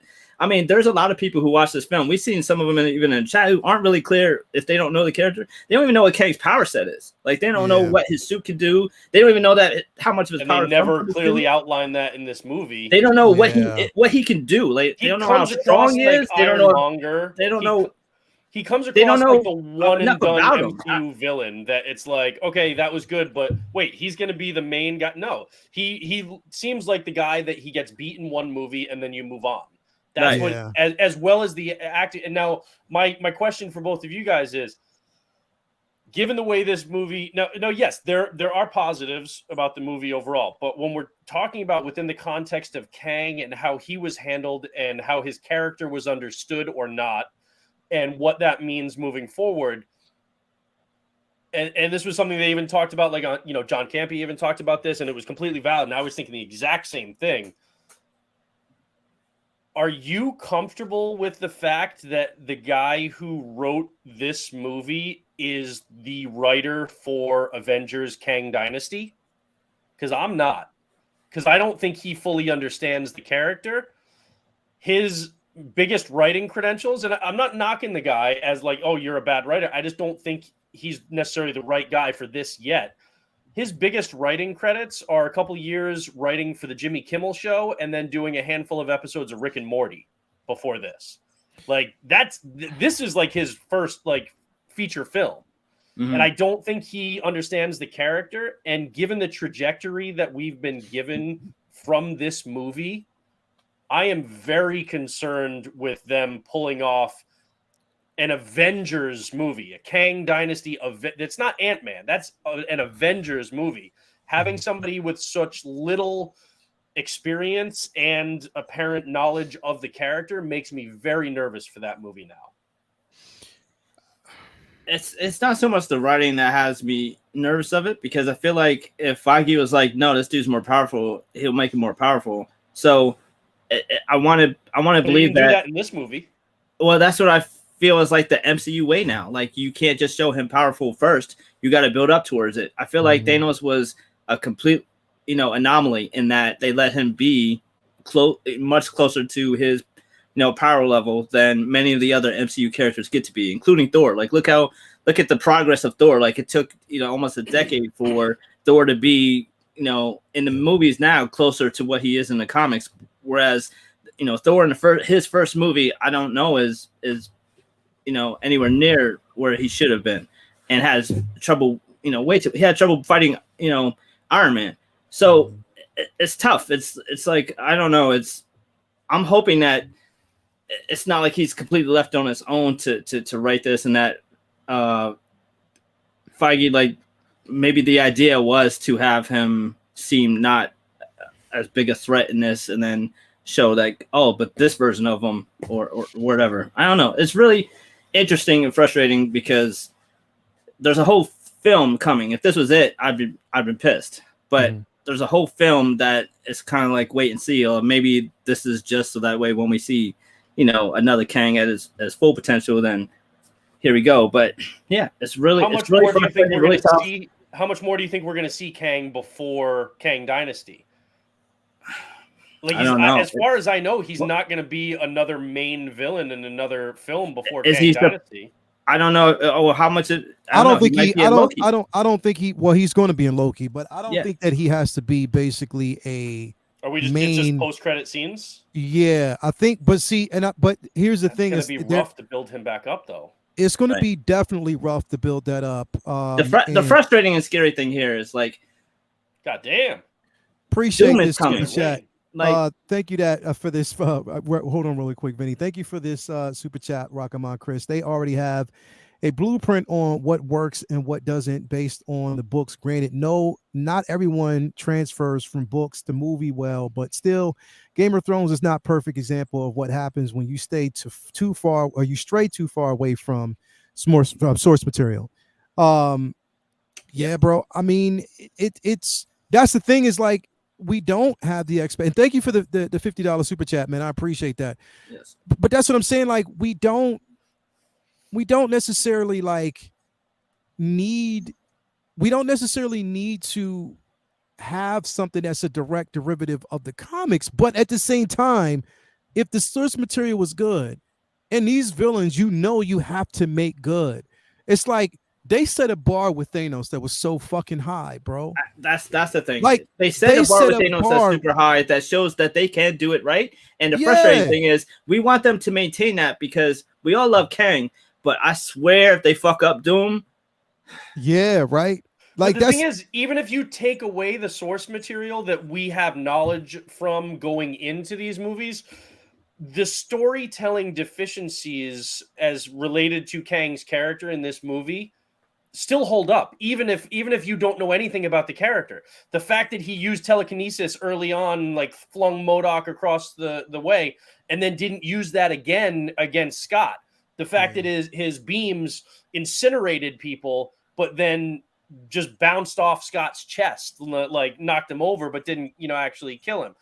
All of those things. The fact that he's supposed to be the next big bad, but then is seemingly, dusted in this movie. If he's not dead, he was at the very least beaten in this movie, right? Those are storytelling deficiencies, regardless of the source material. We're just using the source material for more context. So there's still storytelling and filmmaking issues with this character, even if you're not like, I want them to stick 100% to the source material. What's frustrating is they had it out at the end of the film. He got knocked into his power source and blown up into it, where they easily could have, comic booked their way through that being the power source integrating into the suit. It's no more ridiculous than Flash getting his powers from lightning hitting chemicals. And or the they're not eating the chair anymore because, he's able to teleport from, the suit. And that could have been an out. That could have been him coming back at the end after credit and his suit being included. And, it's them showing that him getting knocked and exploding into the power source gave him that, the escape that he needed. They didn't.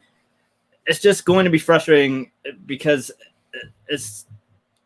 there's so many Kangs, but I don't know. There's not a lot of stories where like that's the point of why he's so dangerous because you'd have to fight all of the different multiple universe versions of him when you fight him. That's not why he's so scary. He's so scary because he can traverse all of those versions of time and get whatever tech. Like, if you shoot me with a, some tech that I haven't seen, I could go in the future where that tech now is ancient and is figure it out and come up with countermeasures and come back and you don't know. Right. It's like, it's Batman times a million because, prep time. Literally, he can go. It's Bruce Wayne with the ability to time travel whenever he wants. That's what you're looking at. And they didn't. They made it seem like without that ability, which he doesn't.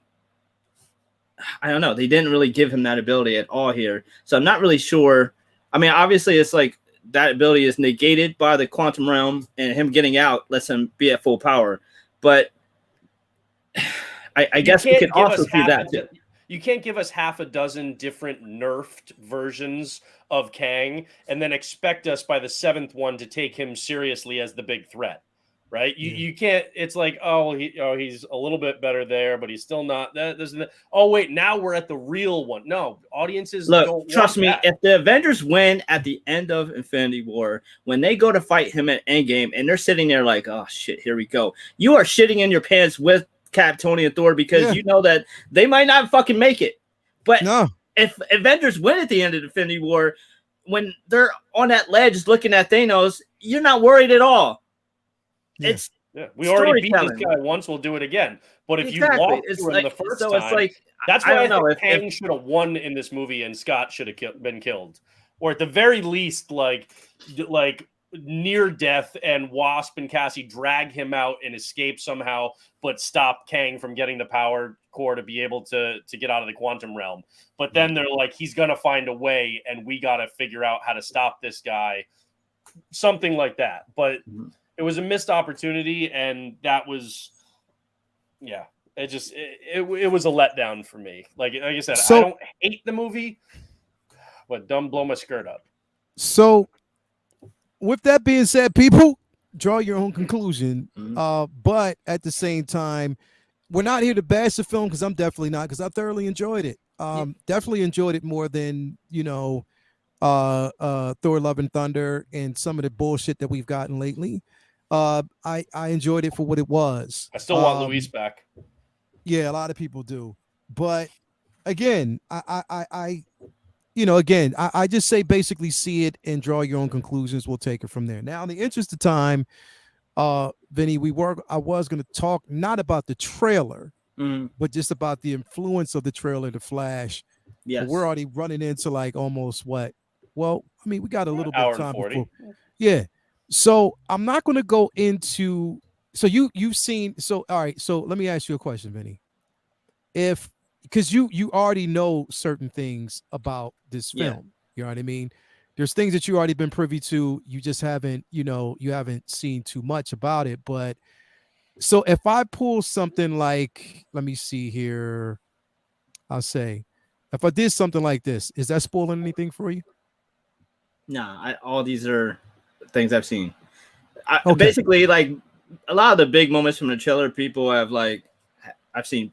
It's really hard to avoid pictures as you're scrolling. So it's just I haven't seen too much of the shit in action. So I haven't really seen I've seen a blurry still of Affleck's Batman, but it's not like I got to see them in action. Same with Supergirl. I know they're in it. So I know a little bit about them being in it. So did you see the type of suit that Affleck was wearing? I don't want to say anything if you did. Yes. Okay. All right. Which I was disappointed with, because I thought that would have been perfect opportunity for Brave and Bold. Yep. Yeah. So all right. So this is what I want to kind of talk about. I want to go into. Go ahead. At the time of making this, though, they didn't know that Brave and Bold was even going to be a thing. So yeah, I don't fault the decision at the time. I'm sure they didn't know that would even be. Yeah, it made sense. I'm sure when they thought it up, like, oh, what other opportunity would we ever have to have for a Blu-ray in a film? Yeah, Fuck it, let's do it. Exactly. I mean, it's like it's like the Illuminati. It was like a perfect movie for fan service shit, so it made sense. Yeah. So my point of bringing this up was this. Based on the response, Vinny, I'll say this much. Based on the response to this trailer, in my opinion, and it may not be anybody else's, but based on the response, like the decision making that James Gunn has put forth at this moment is, depending on the success of this film, already the hype around the trailer and how people are loving, like they're really embracing this trailer. Yeah. Brendan, I'm gonna start with you on this one first. I know what you're gonna ask. Do you think that this is going to be cause for a lot of people to question James Gunn's decisions going forward? I think it already is, but I mean, I think that's the nature of this fandom. I think it doesn't matter what it is. People are going to question his decision making because they're moving away from the Snyderverse, essentially ending that. And there are a lot of people who hated the Snyderverse or just felt like it wasn't cohesive and they want a fresh start. And then there are a lot of people who love it and are pissed that he's getting rid of it. There are a lot of people who want a clean break and just completely reboot everything. And were happy when they thought that's what he was going to do, and now that it's more of a soft reboot with certain elements, those people are pissed. And then people who wanted the Snyderverse kept are pissed that they're losing certain things while he's keeping others, like Cavill, for example, right?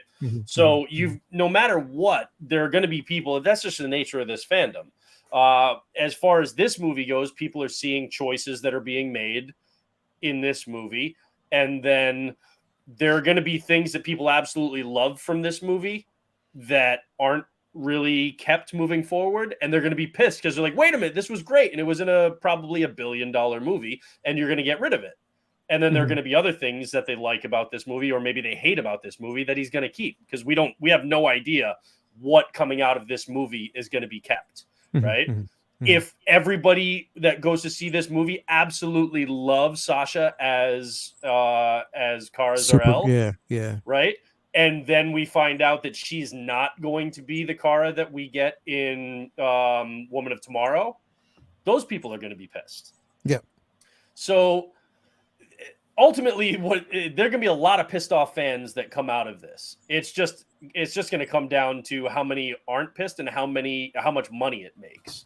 But like, there's going to be a ton of people. There are going to be conspiracy theories, people who see Affleck in this, and if he's great in this, they're going to be like, see, oh, you suck because you're not going to use Affleck again in another Batman movie. And they're going to say the same thing about, because there was a rumor that, I don't know if it was actually true, but there was a rumor that they were going to do a Batman Beyond movie with Keaton. And now if they're not going to do that, then people are going to see this. They're going to love him in this. They're going to be pissed that they're not doing that. They're not doing, yeah. So it's like, ultimately, I'm just going to look at it through the lens of like, is this going to be a movie that I enjoy in and of itself? And then B, the moves that they make coming out of this movie for the DCU moving forward, do I think they make sense or not? And some of them I'm sure I'll think make sense, and some of them I'm sure won't. I don't think this particular trailer or this movie in general is going to sway people who were in the James Gunn camp away or vice versa. I think it's all just going to come down to the situation at the moment.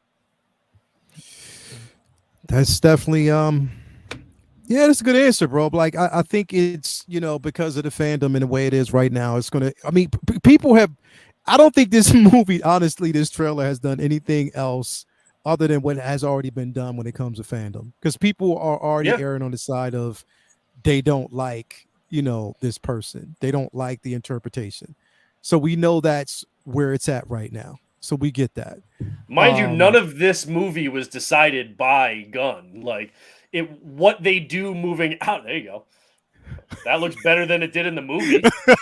That shit looks way better than it did in the movie. But no, go ahead. What you gonna say? I don't even. Oh yeah. Look, if people are gonna love some things in this movie and hate others, but it's like, whatever James Gunn does going out of this movie, he had nothing to do with what was in this movie itself. Yeah. But people will still ascribe, responsibility to him for some of the stuff that's in this movie. We don't, whether he keeps stuff or not, like, who the fuck knows? But, people are just going to be pissed. Huh? Modog. Modog. Yeah, designed only for butt naked. Yeah, That's the thing. If you flip that character around, he's not wearing any drawers in the back. Nope. Just cheeks. Just all cheeks. All like it's all cheeks, and that's what you see from Bob. Now mine's more pale Irish, pale white Irish ass. But, Bro, that's funny. But no, and here's the thing, bro. Like, the important aspect of this is, Vinny, again, bro, it was funny. Look, yo, check it out. Yo, Brendan, it was funny as fuck. We were sitting in the theater, right? Now, mind you, all they showed during this film or before the film started was nothing but fucking trailers, right? So it was like a half hour of trailers. Of all trailers. Yo, it was a conspiracy, bro. But did you guys see it on a regular screen, or did you see it on IMAX? No, we saw it on a regular screen at first. I saw it on IMAX, and let me tell you though, seeing that Spider-Verse trailer on IMAX got me so hyped for that fucking movie. See, I must have missed that trailer. Did they show it doing on Infinity? Nah. So I saw it in an AMC in an IMAX screen, and so they had the three trailers that really caught me. They showed the Shazam 2 one, which I was like, it got me excited for that movie, and I hadn't really I've been excited for it, but like seeing it on the big screen, I felt it. The Indiana Jones trailer, I got chills, dude. On an IMAX screen watching that, I got fucking chills. And then the Spider-Verse trailer, I got so excited to see that movie. I hope that they re-release the first one in theaters leading up to it, so I can go back and see it in the theater again. Yeah, I think so. So what? All right. So what happened with you guys while you were at the theater? No, bro, it was funny as fuck because just because of the trailers. He couldn't take it anymore. Because first, like what he does is when they show the trailer, he'll turn his head, block his one ear, and talk to his girl the entire time so he doesn't look and see it. So that he got through the first one, but then they showed another trailer. He's like, "Oh man, fuck this," and got up and walked out the theater. No, I got through like 3. And then they showed, I don't know, something, and I was just like, you know what? Also, in my theater, there was like 15 seconds of dead air in between each trailer. So you thought, okay, they're done. They're about to start the movie. And then another fucking trailer would start again. Bro, that was relentless. Bro, they killed you, bro. That shit was fucking funny, bro. Like, it was just nonstop. I was looking back like, all right, so maybe they're not going to show a certain trailer. I knew they were going to show this one because they showed it during the Super Bowl. This was right after. Yeah. But I didn't think they were going to show everything the fuck else, bro. And they did, and it was funny as fuck. Seeing you walk across the screen and shake your head, bro, that was funny.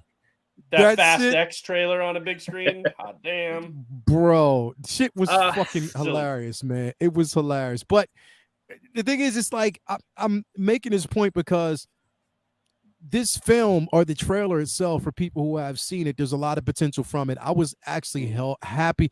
I think the highlight for me of the film was Kara. You know, let me to be quite honest. Dude, that phenomenal. Suit looks so good. It looks phenomenal on screen. So good. But, you know, again, we knew we were getting Keaton.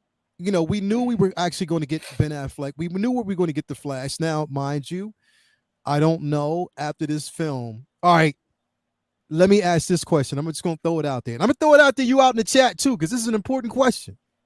This is something that everybody's been asking. I just want to hear what everybody has to say. Do you think if this film crosses $1 billion that Warner Brothers keeps Ezra Miller? No. I think their decision to keep Ezra Miller doesn't have anything to do with money, and that's not exactly the most popular opinion, but I just think that they're worried about the backlash from certain people, and and I don't see any other reason but that issue to keep them. Especially considering how many changes they're already making. It easily can be explained away with all the direction of the whole company. It's not like they even have to make a big deal out of it. You know, it's the easiest recast it's the easiest ever had the option. No, they don't even have to fuck. It's like it's a layup for them to get out of it. And it's not like you have this look. There's a reason why there's a lot of people that haven't been putting more pressure on them because of him, because he's not a superstar. There's not a lot of, if all this shit had happened to Ben Affleck, my mom would know about the fucking. He's not Brad Pitt. He's not a big enough star for these allegations to have been like constant badgering and it's why that they're so comfortable with releasing this, because they have a lot of money invested into it, but they also don't have really all that much pressure. It's like we're on these message boards and we're on the community. Like we see all the shit all the time, but if you're not fucking hearing about this shit. So it's not that big a deal. Expecting this movie to make $1 billion. The flip side of that is true though. It's like Ezra, in a way, look how much they added to this shit to make sure it was a success with or without him. There's so many people who are excited about this film because of Keaton and Ben and chance to see, new super, like there's not many people like, oh, I can't wait to see fucking Ezra Miller.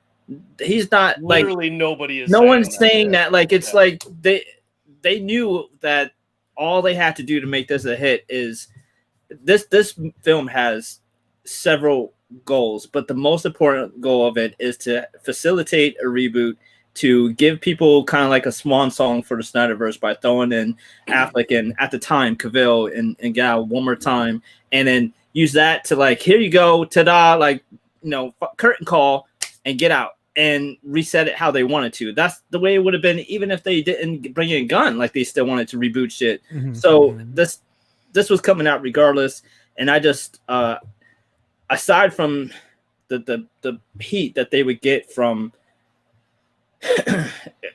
people who would be pissed from, you know, they're going to be pissed as fuck if they did this. Here's the thing, That's and the reason their least concern right now, though. That shouldn't be a reason. That should not be a reason why. I mean, that should not be a reason why. That's like not firing a black guy for stealing because you don't want to look racist. It's fucking stupid. But that's not even their biggest concern right now, though, because to them, their bigger concern is not this movie, and if people are pissed because he's not fired, you know, after this movie, their bigger concern is, what if Ezra Miller fucks up again when we've got him at the center of the next big movie, right? They're thinking about the next, because the thing is, this is somebody who looks like he just had a drunk night. This is a fucking GTA spree that lasted a year and a half. This isn't like he got drunk one night and if it weren't for the pandemic, this movie wouldn't have been. This movie was delayed with the pandemic, and they had COVID reshoots, all that stuff. If this movie was, you know, if there were no pandemic, and this movie was supposed to come out, and he goes on this year and a half long, like, you know, shitstorm, right? It's not like they can push the movie out and say COVID and say pandemic and stuff like that. If the pandemic is not a thing. So if the next movie comes around and he goes off the deep end, or they go off the deep end again, they don't have COVID as an easy excuse for, well, we got to delay this movie and we're restructuring. So if Ezra is at the center of any major property for DC or for WB in general, that presents a problem for them in the future. They've already experienced the headache this time, but at least they had COVID as a reason to kind of deflect. But they're not going to have that moving forward. So now their ass is hanging out in the wind, and they got to deal. Like if Ezra fucks up, I'm hoping the only reason why they haven't made it perfectly clear he's done is because why would you say that now when you're trying to push this movie that's coming out? You look really dumb and greedy if you're saying this dude's a menace, but go see Flash in theaters June 20th. And you don't want to be seen as shitting on the person who is currently in recovery and trying to get better. Yeah, it's bad. It's just a bad PR move. So this is PR. This is what scares me real quick. Roll me one Kenobi. I'm gonna get to you in a minute, man, because that name's dope as fucking. It's funny, but he got the dopest name in the chat. Like literally, it's funny as hell. But here's my thing. I, for one, think it would be the stupidest thing that they could ever do if they would have brought him back. But here's the thing, which scares the fuck out of me, bro, when it comes to that, because they haven't, an alley-oop to get him out. But what scares me is the simple fact that you have someone in charge at this point that hasn't been through anything remotely similar to this, but knows what a redemption story looks like and what it tastes like. And that's what scares me. The counterpoint to that, though, is I think the counterpoint to that, though, is Gunn wants to put his stamp on everything, and here's where one of the knocks on him has been his ego and keeping his shit and fuck everybody else. Like he wants all this shit to be like his. Here's where it might work in our favor because he's probably going to want a Flash that he picked. Also, he has to look at it not just from a filmmaker perspective, like he historically has had to look at things in his career. He has to look at it from a business perspective, from a studio head. That's a completely different ballgame. And if he makes the wrong call, it doesn't mean that, all right, his movie doesn't do well at the box office, but he'll direct another one and he's got another shot. If he fucks up, he will find himself without a contract when it comes time to re-up. In a very short 3 years. The studio. Short 3 years is a very short amount of time. Especially when it comes to about the number of projects he's actually going to have out before his current contract ends that he shepherded. Yeah. Very few. This does not seem like somebody who's just like, oh, okay, I had a bad night and like otherwise I'm have a stellar fucking record of being a good dude. This is somebody who's been a fucking menace. Over time, has been doing this over time and showed signs, because they were talking about it. Even some of the people said that there were signs when they were even shooting the Justice fucking League of him being this way. Yeah. Like even his behavior on set, but nothing was said. And it was just like, yo, they just let him slide. I'm like, yo, you can't do that shit. So this is straight up an alley-oop to reset. Now, with that being said, though, who do you think they can get to replace him, though? Oh, anybody be better than Ezra. I didn't like him from day one. There's a lot of better Barry Allens out there, man. Yeah. But he also wasn't a household name when he was cast, and he's still not a household name. Like I will say this, and this is an unpopular opinion. Go with an unknown. I don't want it to be Grant. I know that's not popular, but I like the idea of them making it possible that you could do another Flashpoint type of movie where there's a Grant Gustin Flash out there. I don't want it to be Grant as too convoluted to have Grant Gustin come in, because people are going to assume that the Flash show is now canon in Gunn's universe. I definitely don't want to see that. It's like he's amazing. He is, but he's amazing for leave that. him over there. I wouldn't want to see Tom Welling as Superman. I don't think they're going to go with Grant Gustin. I really don't. If they did, I wouldn't object. I'd be like, okay, I'll roll with it. But I do agree that I think it's better to not, just because it would be very confusing. To me, here's the thing, though. Go with an unknown. I'm fine with, like, people didn't know who Henry Cavill was until people didn't know who Hugh Jackman was. Let me tell you what I think that Gunn is going to do. I think Gunn is going to avoid this problem at all. And you know what he's going to do? He's going to skip to fucking Wally, bro. I hope he doesn't, just because I like the character of Wally West. But with his history and his story, you can't jump to him without having Barry. Because I would have said the same thing about Damian, but they're jumping right to him. You could, that's the difference, is that you can have the mantle of Robin doesn't have to go. I get where you're going with this lineage, but you can still have the Bat family in there. I get what you're saying. Yeah, but Wally, you can have Wally where has to have Barry. But you can have Wally where Barry exists, just doing other shit. That's probably what he might do. So you think he would say, like, okay, we're going with Wally and Barry exists and he's off doing something else? I feel like that would be even more confusing, because people would be like, wait, why is Barry not here? Yeah. I wouldn't put it past him. I think we're going to get a Barry Allen. I don't know. It's hard to imagine major characters being cast with an unknown these days, because these movies have gotten so big and there's such large expectations for billion-dollar movies that I don't know if they're just going to go with a straight up unknown. The girl who played Ms. Marvel was great, but it was a Disney Plus show. She wasn't the lead in a tentpole film that they were hoping to make $1 billion with. So I don't know if that's going to happen again. So it's more than likely going to be somebody that is at least on the come up. But I would be totally fine with a completely unknown, because, like I said, I didn't know. Obviously, Superman Returns was not this great, well-received movie or anything. But people like Brandon Routh. I didn't know who he was before that movie. Same with Cavill. Same with Hugh Jackman. Doug Ray Scott was supposed to be Wolverine, but he couldn't because of scheduling and conflicts. If Gunn is smart, the majority of what he's going to do is just like he did in Guardians, and just get a bunch of people who are unknown, or at least have it broken out where they're unknowns known for come with no baggage. Because they clearly are trying to take a lot of shit that they could have and should have learned from Marvel. And one of the biggest things that Marvel did on the business side is get relatively unknowns that you can get to a non-film contract without it being an absorbent amount of money. So you're going to want someone that you cast for the Superman and Flash and whoever else roles to be somebody you can get to a big long fucking contract. I disagree with this 100%.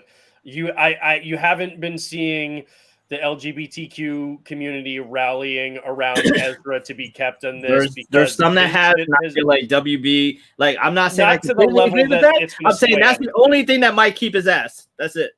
And I don't see that happening at all, because I just don't put it been past. damaging, or they have been damaging in every way to that. So I don't see that happening at all. But WBD has a track record of, catering and in some instances even like overextending and being fearful of that community and making decisions based on that instead of business moves. And that has taken place in other companies that they own and other avenues that we don't have. Yeah, but they have the cover here. I feel like they can at least take it into consideration what would happen if we do. Will people, in that community be upset that we didn't give him a chance? I could see that them a chance. I could see that being an issue that they are at least, considering as a potential fallout. I just hope that they're sensible enough to realize that if there's people who's going to be upset about, that decision because he belongs in that community, then they just are going to have to get over it, because that's somebody who's a yeah, they have cover now because he has committed actual felonies. It's not like a thing where it can be discriminated. Right. It's not an opinion. Has committed actual felonies like that, so they have the cover. Yeah. And the thing is, if this movie makes $1 billion, it's not going to shock them. They are sitting on a movie that for the last year they've been saying is the best superhero movie ever fucking made. Right? Mm-hmm. They expect this movie to make $1 billion. They'll be surprised if it doesn't make $1 billion. So if it makes $1 billion, that's not going to be like, oh shit, okay, it made $1 billion. We got to keep Ezra. They're like Ezra. And again, I don't have any inside knowledge. I'm saying my gut, I 100% believe the decision to get rid of Ezra has already been made. It's about timing and PR as far as when they publicly make that move. Right. You gotta wait till this movie and resetting certain things. Yeah. And the fact that they even, got rid of Cavill, it paves the way for them to easily get rid of Ezra Miller with all of these confluence of events lined up and to take minimal backlash from it. So I genuinely believe that decision has already been made. But again, we won't know until it actually happens. That's just my belief. Yeah. I'm here. Listen, I hear everything that everybody is saying at this moment. I do. But I am just going to say that I would not be surprised.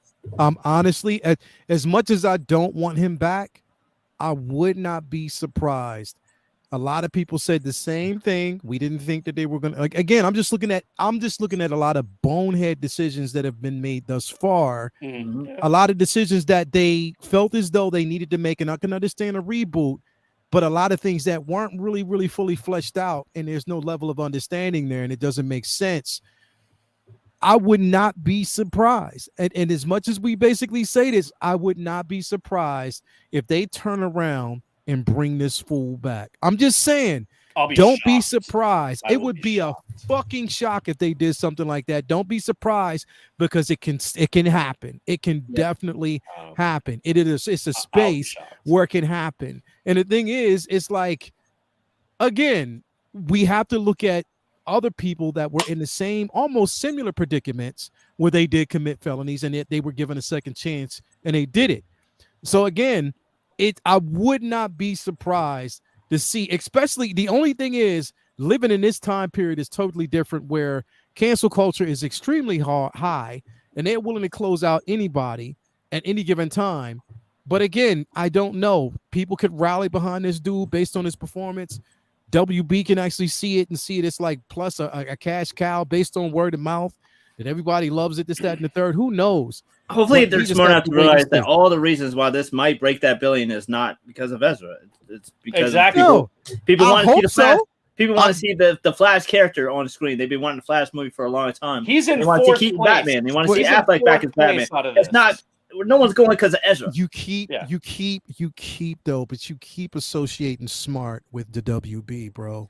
I know, and that is why I am not 100% locked in that they're getting rid of them. You also have to remember that this is not the same regime that made all those stupid ass decisions. Understandably before. so. To me, I'm just giving them a blank slate and be like, okay, let's see what you do. But I think even they can look at everything that's going on around this film and realize that of all the things that people are excited about, like even if you just look at the 4 right here, Ezra Miller is 4th on that, right? People are more excited about Keaton. They're more excited about Affleck. They're more excited about, this amazing looking version of Kara. We'll see how she's written and how it works, but that looks phenomenal. There are a lot of other rumors about stuff and people that may pop up in this movie, including ones that weren't shown in the trailer that we've seen. So there's so much that people are excited about that if you asked them to make a list of the 10 things they're most excited about out of this movie, Ezra Miller at best would be at the bottom of that list. Yeah, I believe that. Bro, I hear everything that you said. Everything you said makes fucking sense. Everything that both of you guys are saying makes a hell of a lot of sense. But we have seen boneheaded decisions before. We have.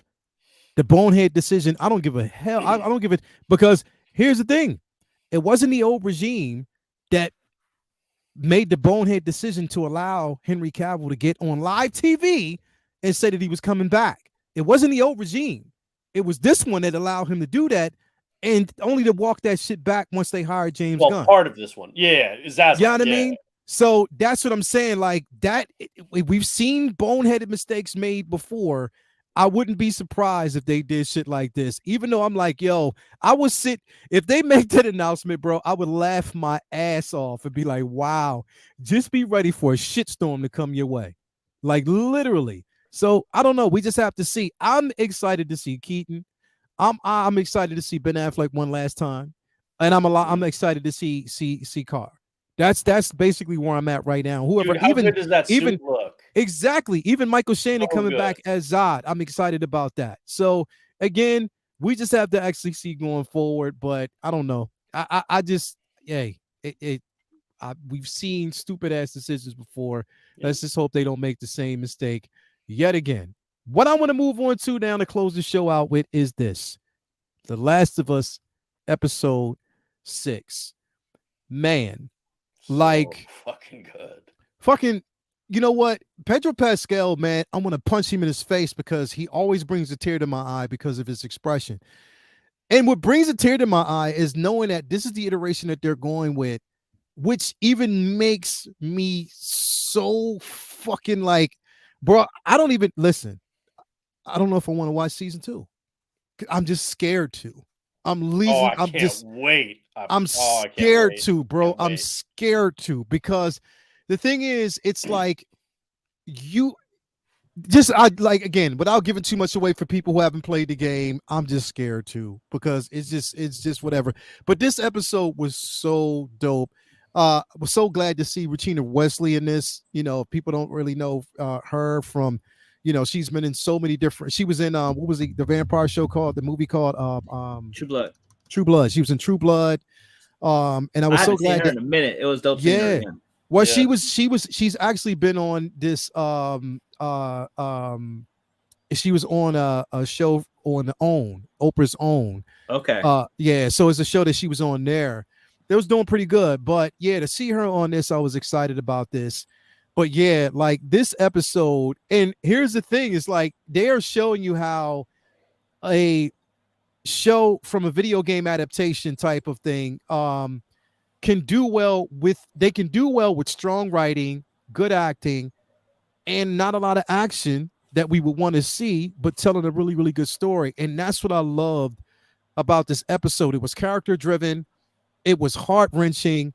Again, like the dialogue, some of the monologues that were made, even his monologue, bro, this dude's going for it, bro. He's reaching for it. So, Vinny, what did you think about this episode, man? One of my favorite parts in the game was the arc that takes place right around here, where Joe is hurt and Ellie has to, go fend for herself and take in the things that she has learned so far. And then you start playing as Ellie in the game, and it's like, oh shit, this is such a unique experience, because it's like there's games where you you switch main characters and stuff, but again, everything in the story in the game you feel so emotionally connected to, so it added such a extra impact. Like, oh shit, like is everything gonna be okay? And you don't really get that a lot in games. A lot of times in games, you're just playing it, and it's just as long as you're doing cool shit, you don't really care much about the story. And was never the case. It was always super, dramatic in the game when you're playing it. And as soon as we got to see that snow on the ground, I'm like, here we go. And a lot of people who played the game too, seen once we got to it being winter, is like, okay, I wonder how long it's going to take for them to get to, Joe being hurt. And it was great. They added a little bit more. I don't know if they really pushed him getting older and weaker as much as they did in the game, but it helped for this story. It helped, and it made sense. And that, oh my God, that scene with his brother telling him about like, yo, like my knees cracking when I wake up in the morning now, bro. I'm not 20 no more. A lot of us like just watching that, just knowing that there's so much coming in this game and it's so heavy, and this was a nice little litmus test for the viewers and see how people reacted and kind of like see how they'll take it and what's coming and stuff like that. But it's also an amazing testament to how strong an actor Pedro is, because you basically had to have acting carry the episode this time. Like there wasn't, they're not going to be fighting a horde of zombies every episode. There wasn't tons of clickers. Like their performances had to carry this episode, and it did in spades. Both are just coming, like superstars in this role. Like so many people are every single week just, talking about how amazing that they're doing. And I'm so happy that this show is the way it is, because they easily could have made this, they could have fucked up the show, and they did everything in their power so far to make it just be powerful and emotional and dialogue driven, and make sure that the writing and acting is strong over everything. And I feel like they've done everything that they should be doing so far, just home run after home run every episode. So yeah, episode 6, like once again, they just knocked it out the park. It's just incredible. And I also love the different aspect of community. That was also something that was cool to see, because we see like the QZs and how horrible humanity is, and how fucked up it is that there's these towns where people are basically like doing slave labor, and how shitty we can be when our backs against the wall. But then you have communities like this where they knock a little bit about communism, which is also like adding symbolism and making a political statement, but it's also showing that there's communities out there that have survived by being kind to each other too, instead of just going completely into war mode. So I like that it's showing a different way of surviving and living and carrying on. So it was an amazing episode. It was like I knew it was coming, but I didn't know how they were going to do it in this one.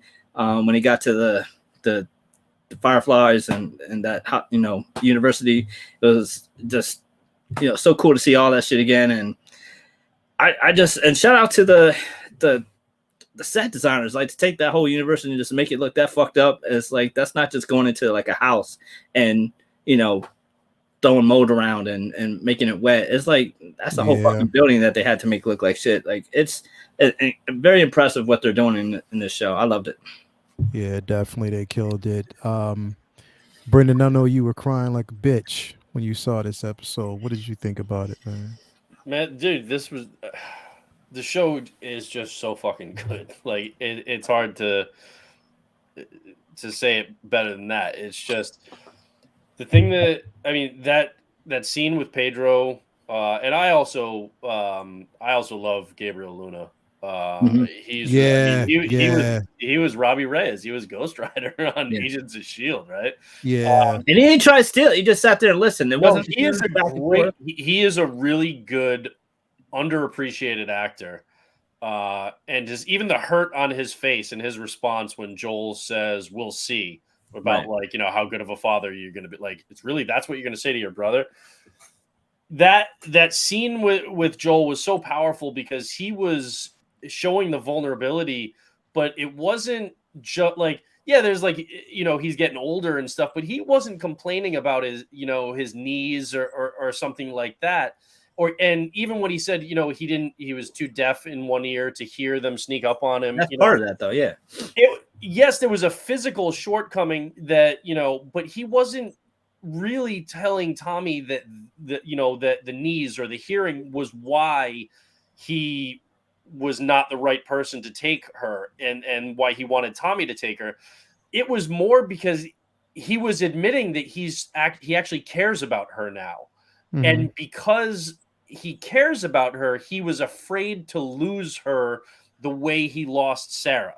And that was the thing that was making him feel like he was afraid of fucking up. Like he said, he dreams about failing Sarah every night.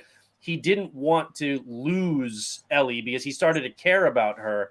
And if Tommy takes her, he doesn't have to be put in that position where he could fail. Yeah. He doesn't have to feel that. Yeah. Right, because he's already lost Tess. When it's just him, fuck yeah. He'll go balls to the wall. But when it's somebody that he cares about, especially when he's never fully healed from the loss of Sarah, and now he's got Ellie and he's scared to death of, that's what his, like, those panic attacks that he's having are. It's him being worried about failing her and losing her.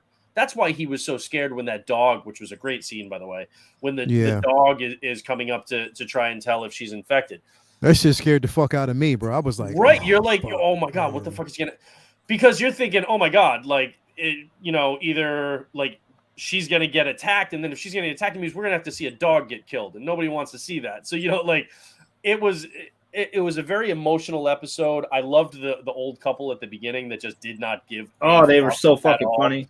They didn't give a shit. They had zero fucks to give. And it was that you made them soup. What the fuck? Like, that shit was great. And the way, and the woman, she was just like, yeah, I gave him soup. He was nice. Yeah. It was so, they were so good in that. Absolutely amazing. But the only thing that I understand them condensing the university part because, there's a lot of gameplay. There's a lot of shootouts and, fighting off a ton of characters in that level. I understand you're not playing the game, so you condense that.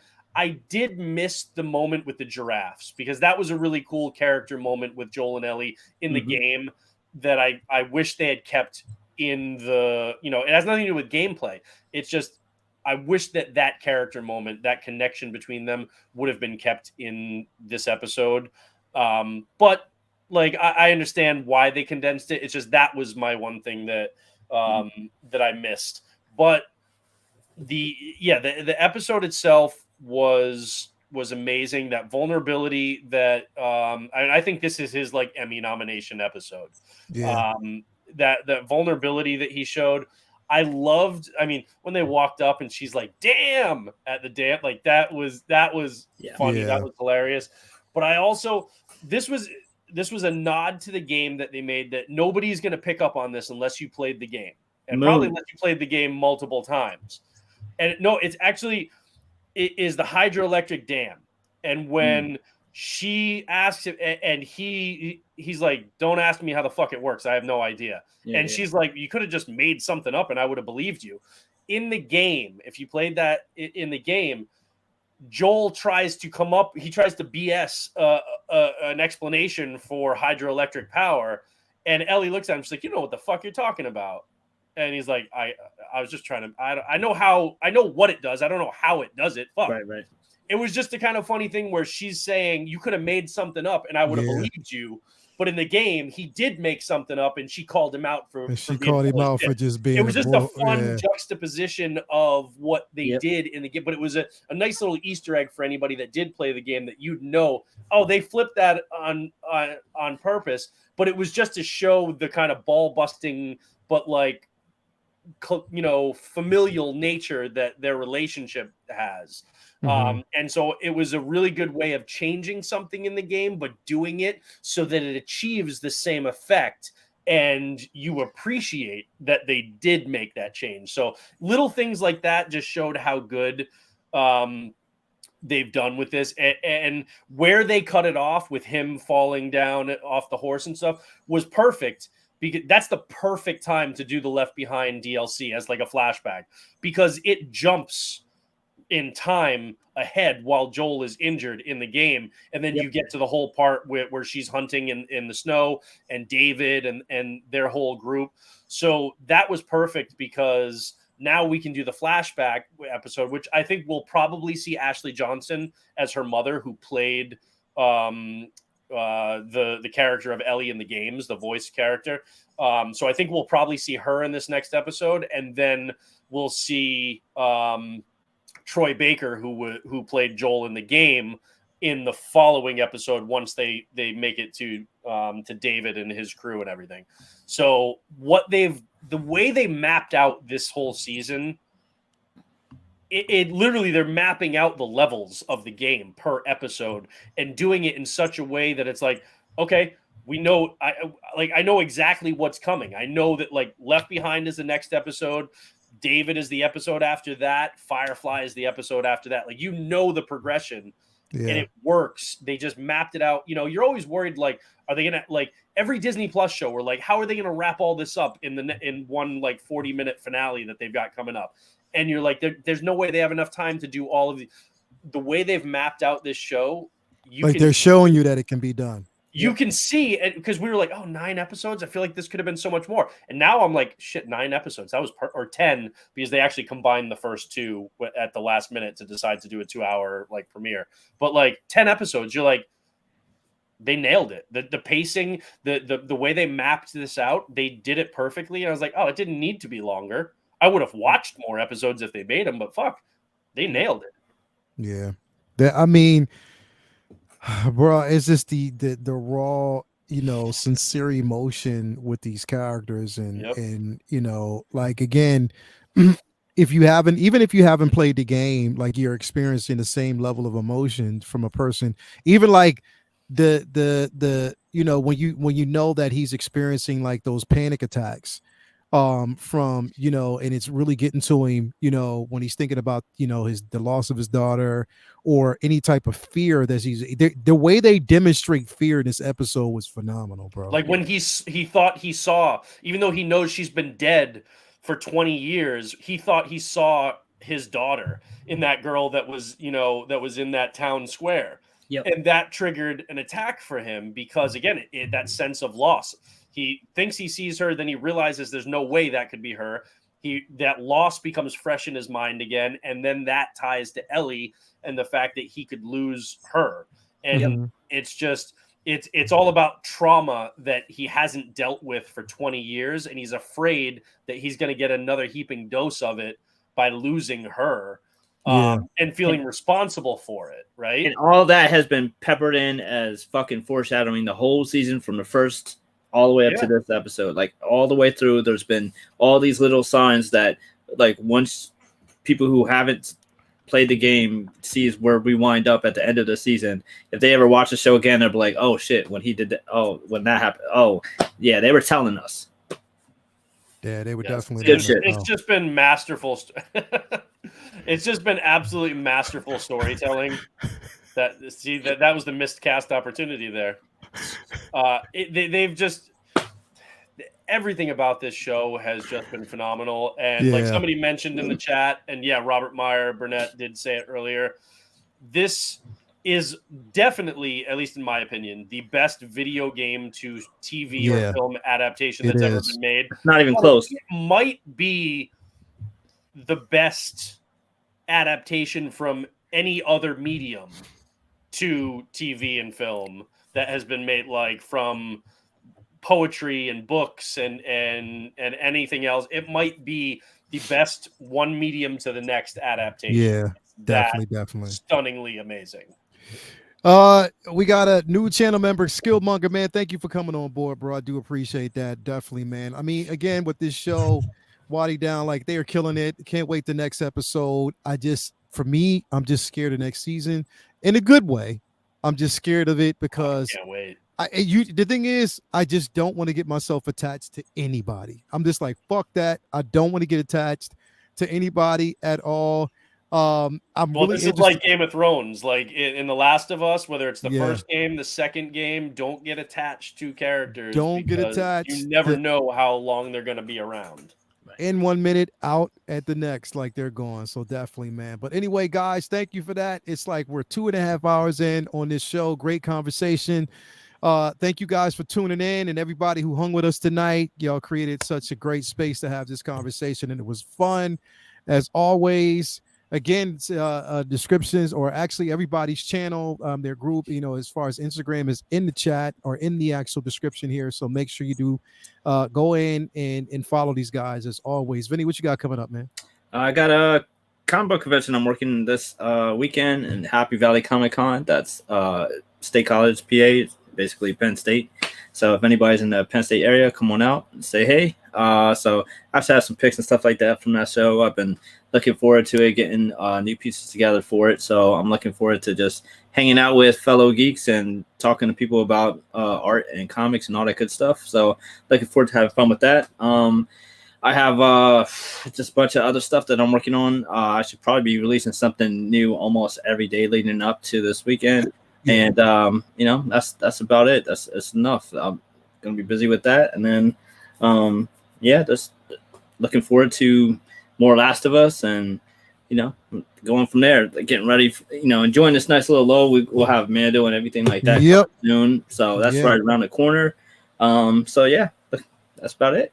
Definitely, man. Thank you for coming through. If you haven't already, Vincent Dunn Art on Instagram. The link to his store is actually out there as well. So make sure you do that. Butt naked, man. Besides being butt naked, like what else you got going on, bro? Man, well, I'm always just reading a lot of comics. Basically, I'm just cranking out a bunch of work in the next like 2 weeks before I have to go down to DC to film for like 4 or 5 days. So I'm just basically knocking out a bunch of stuff before. When you going to have DC? To go down there? I'm gonna be in DC from the 4th to the 8th. I think. Okay. Yeah, 4th to the 8th. Because we'll be in DC this weekend for Toya's birthday. Well, her birthday's on Wednesday, but we'll be in DC this weekend for. Yeah, no. So I'm gonna be down there in 2 weeks. So I'm going to be down there. So it means I'm just kind of doing a bunch of stuff before then. I bought my tickets for Creed 3 today, so I can go watch that before I go down to DC because it opens that weekend. Yeah, there's a lot of good movies coming up. Yeah, so I'm going to just cranking out a bunch of that stuff. But I will say just 2 things. One is Marvel has announced starting in May, a new Daredevil and Echo miniseries. I think it's going to be like 5 issues. Might be more than that, but I think it's 5. Daredevil and Echo miniseries that'll be coming out of like what's going on with Daredevil and Punisher and stuff right now, which if you're not reading, it's kicking off. You need to. But the creative team behind it is actually the creative team behind, if you remember the video that I did a couple weeks back, the Deadly Neighborhood Spider-Man miniseries. It's Taboo and B. Earl. I finally fucking realized Taboo is Black Eyed Peas Taboo. That's the dude who wrote that. I did not know that, but that's the dude who wrote the Deadly Neighborhood Spider-Man, who actually this week the final issue in that comes out, so I'm for that.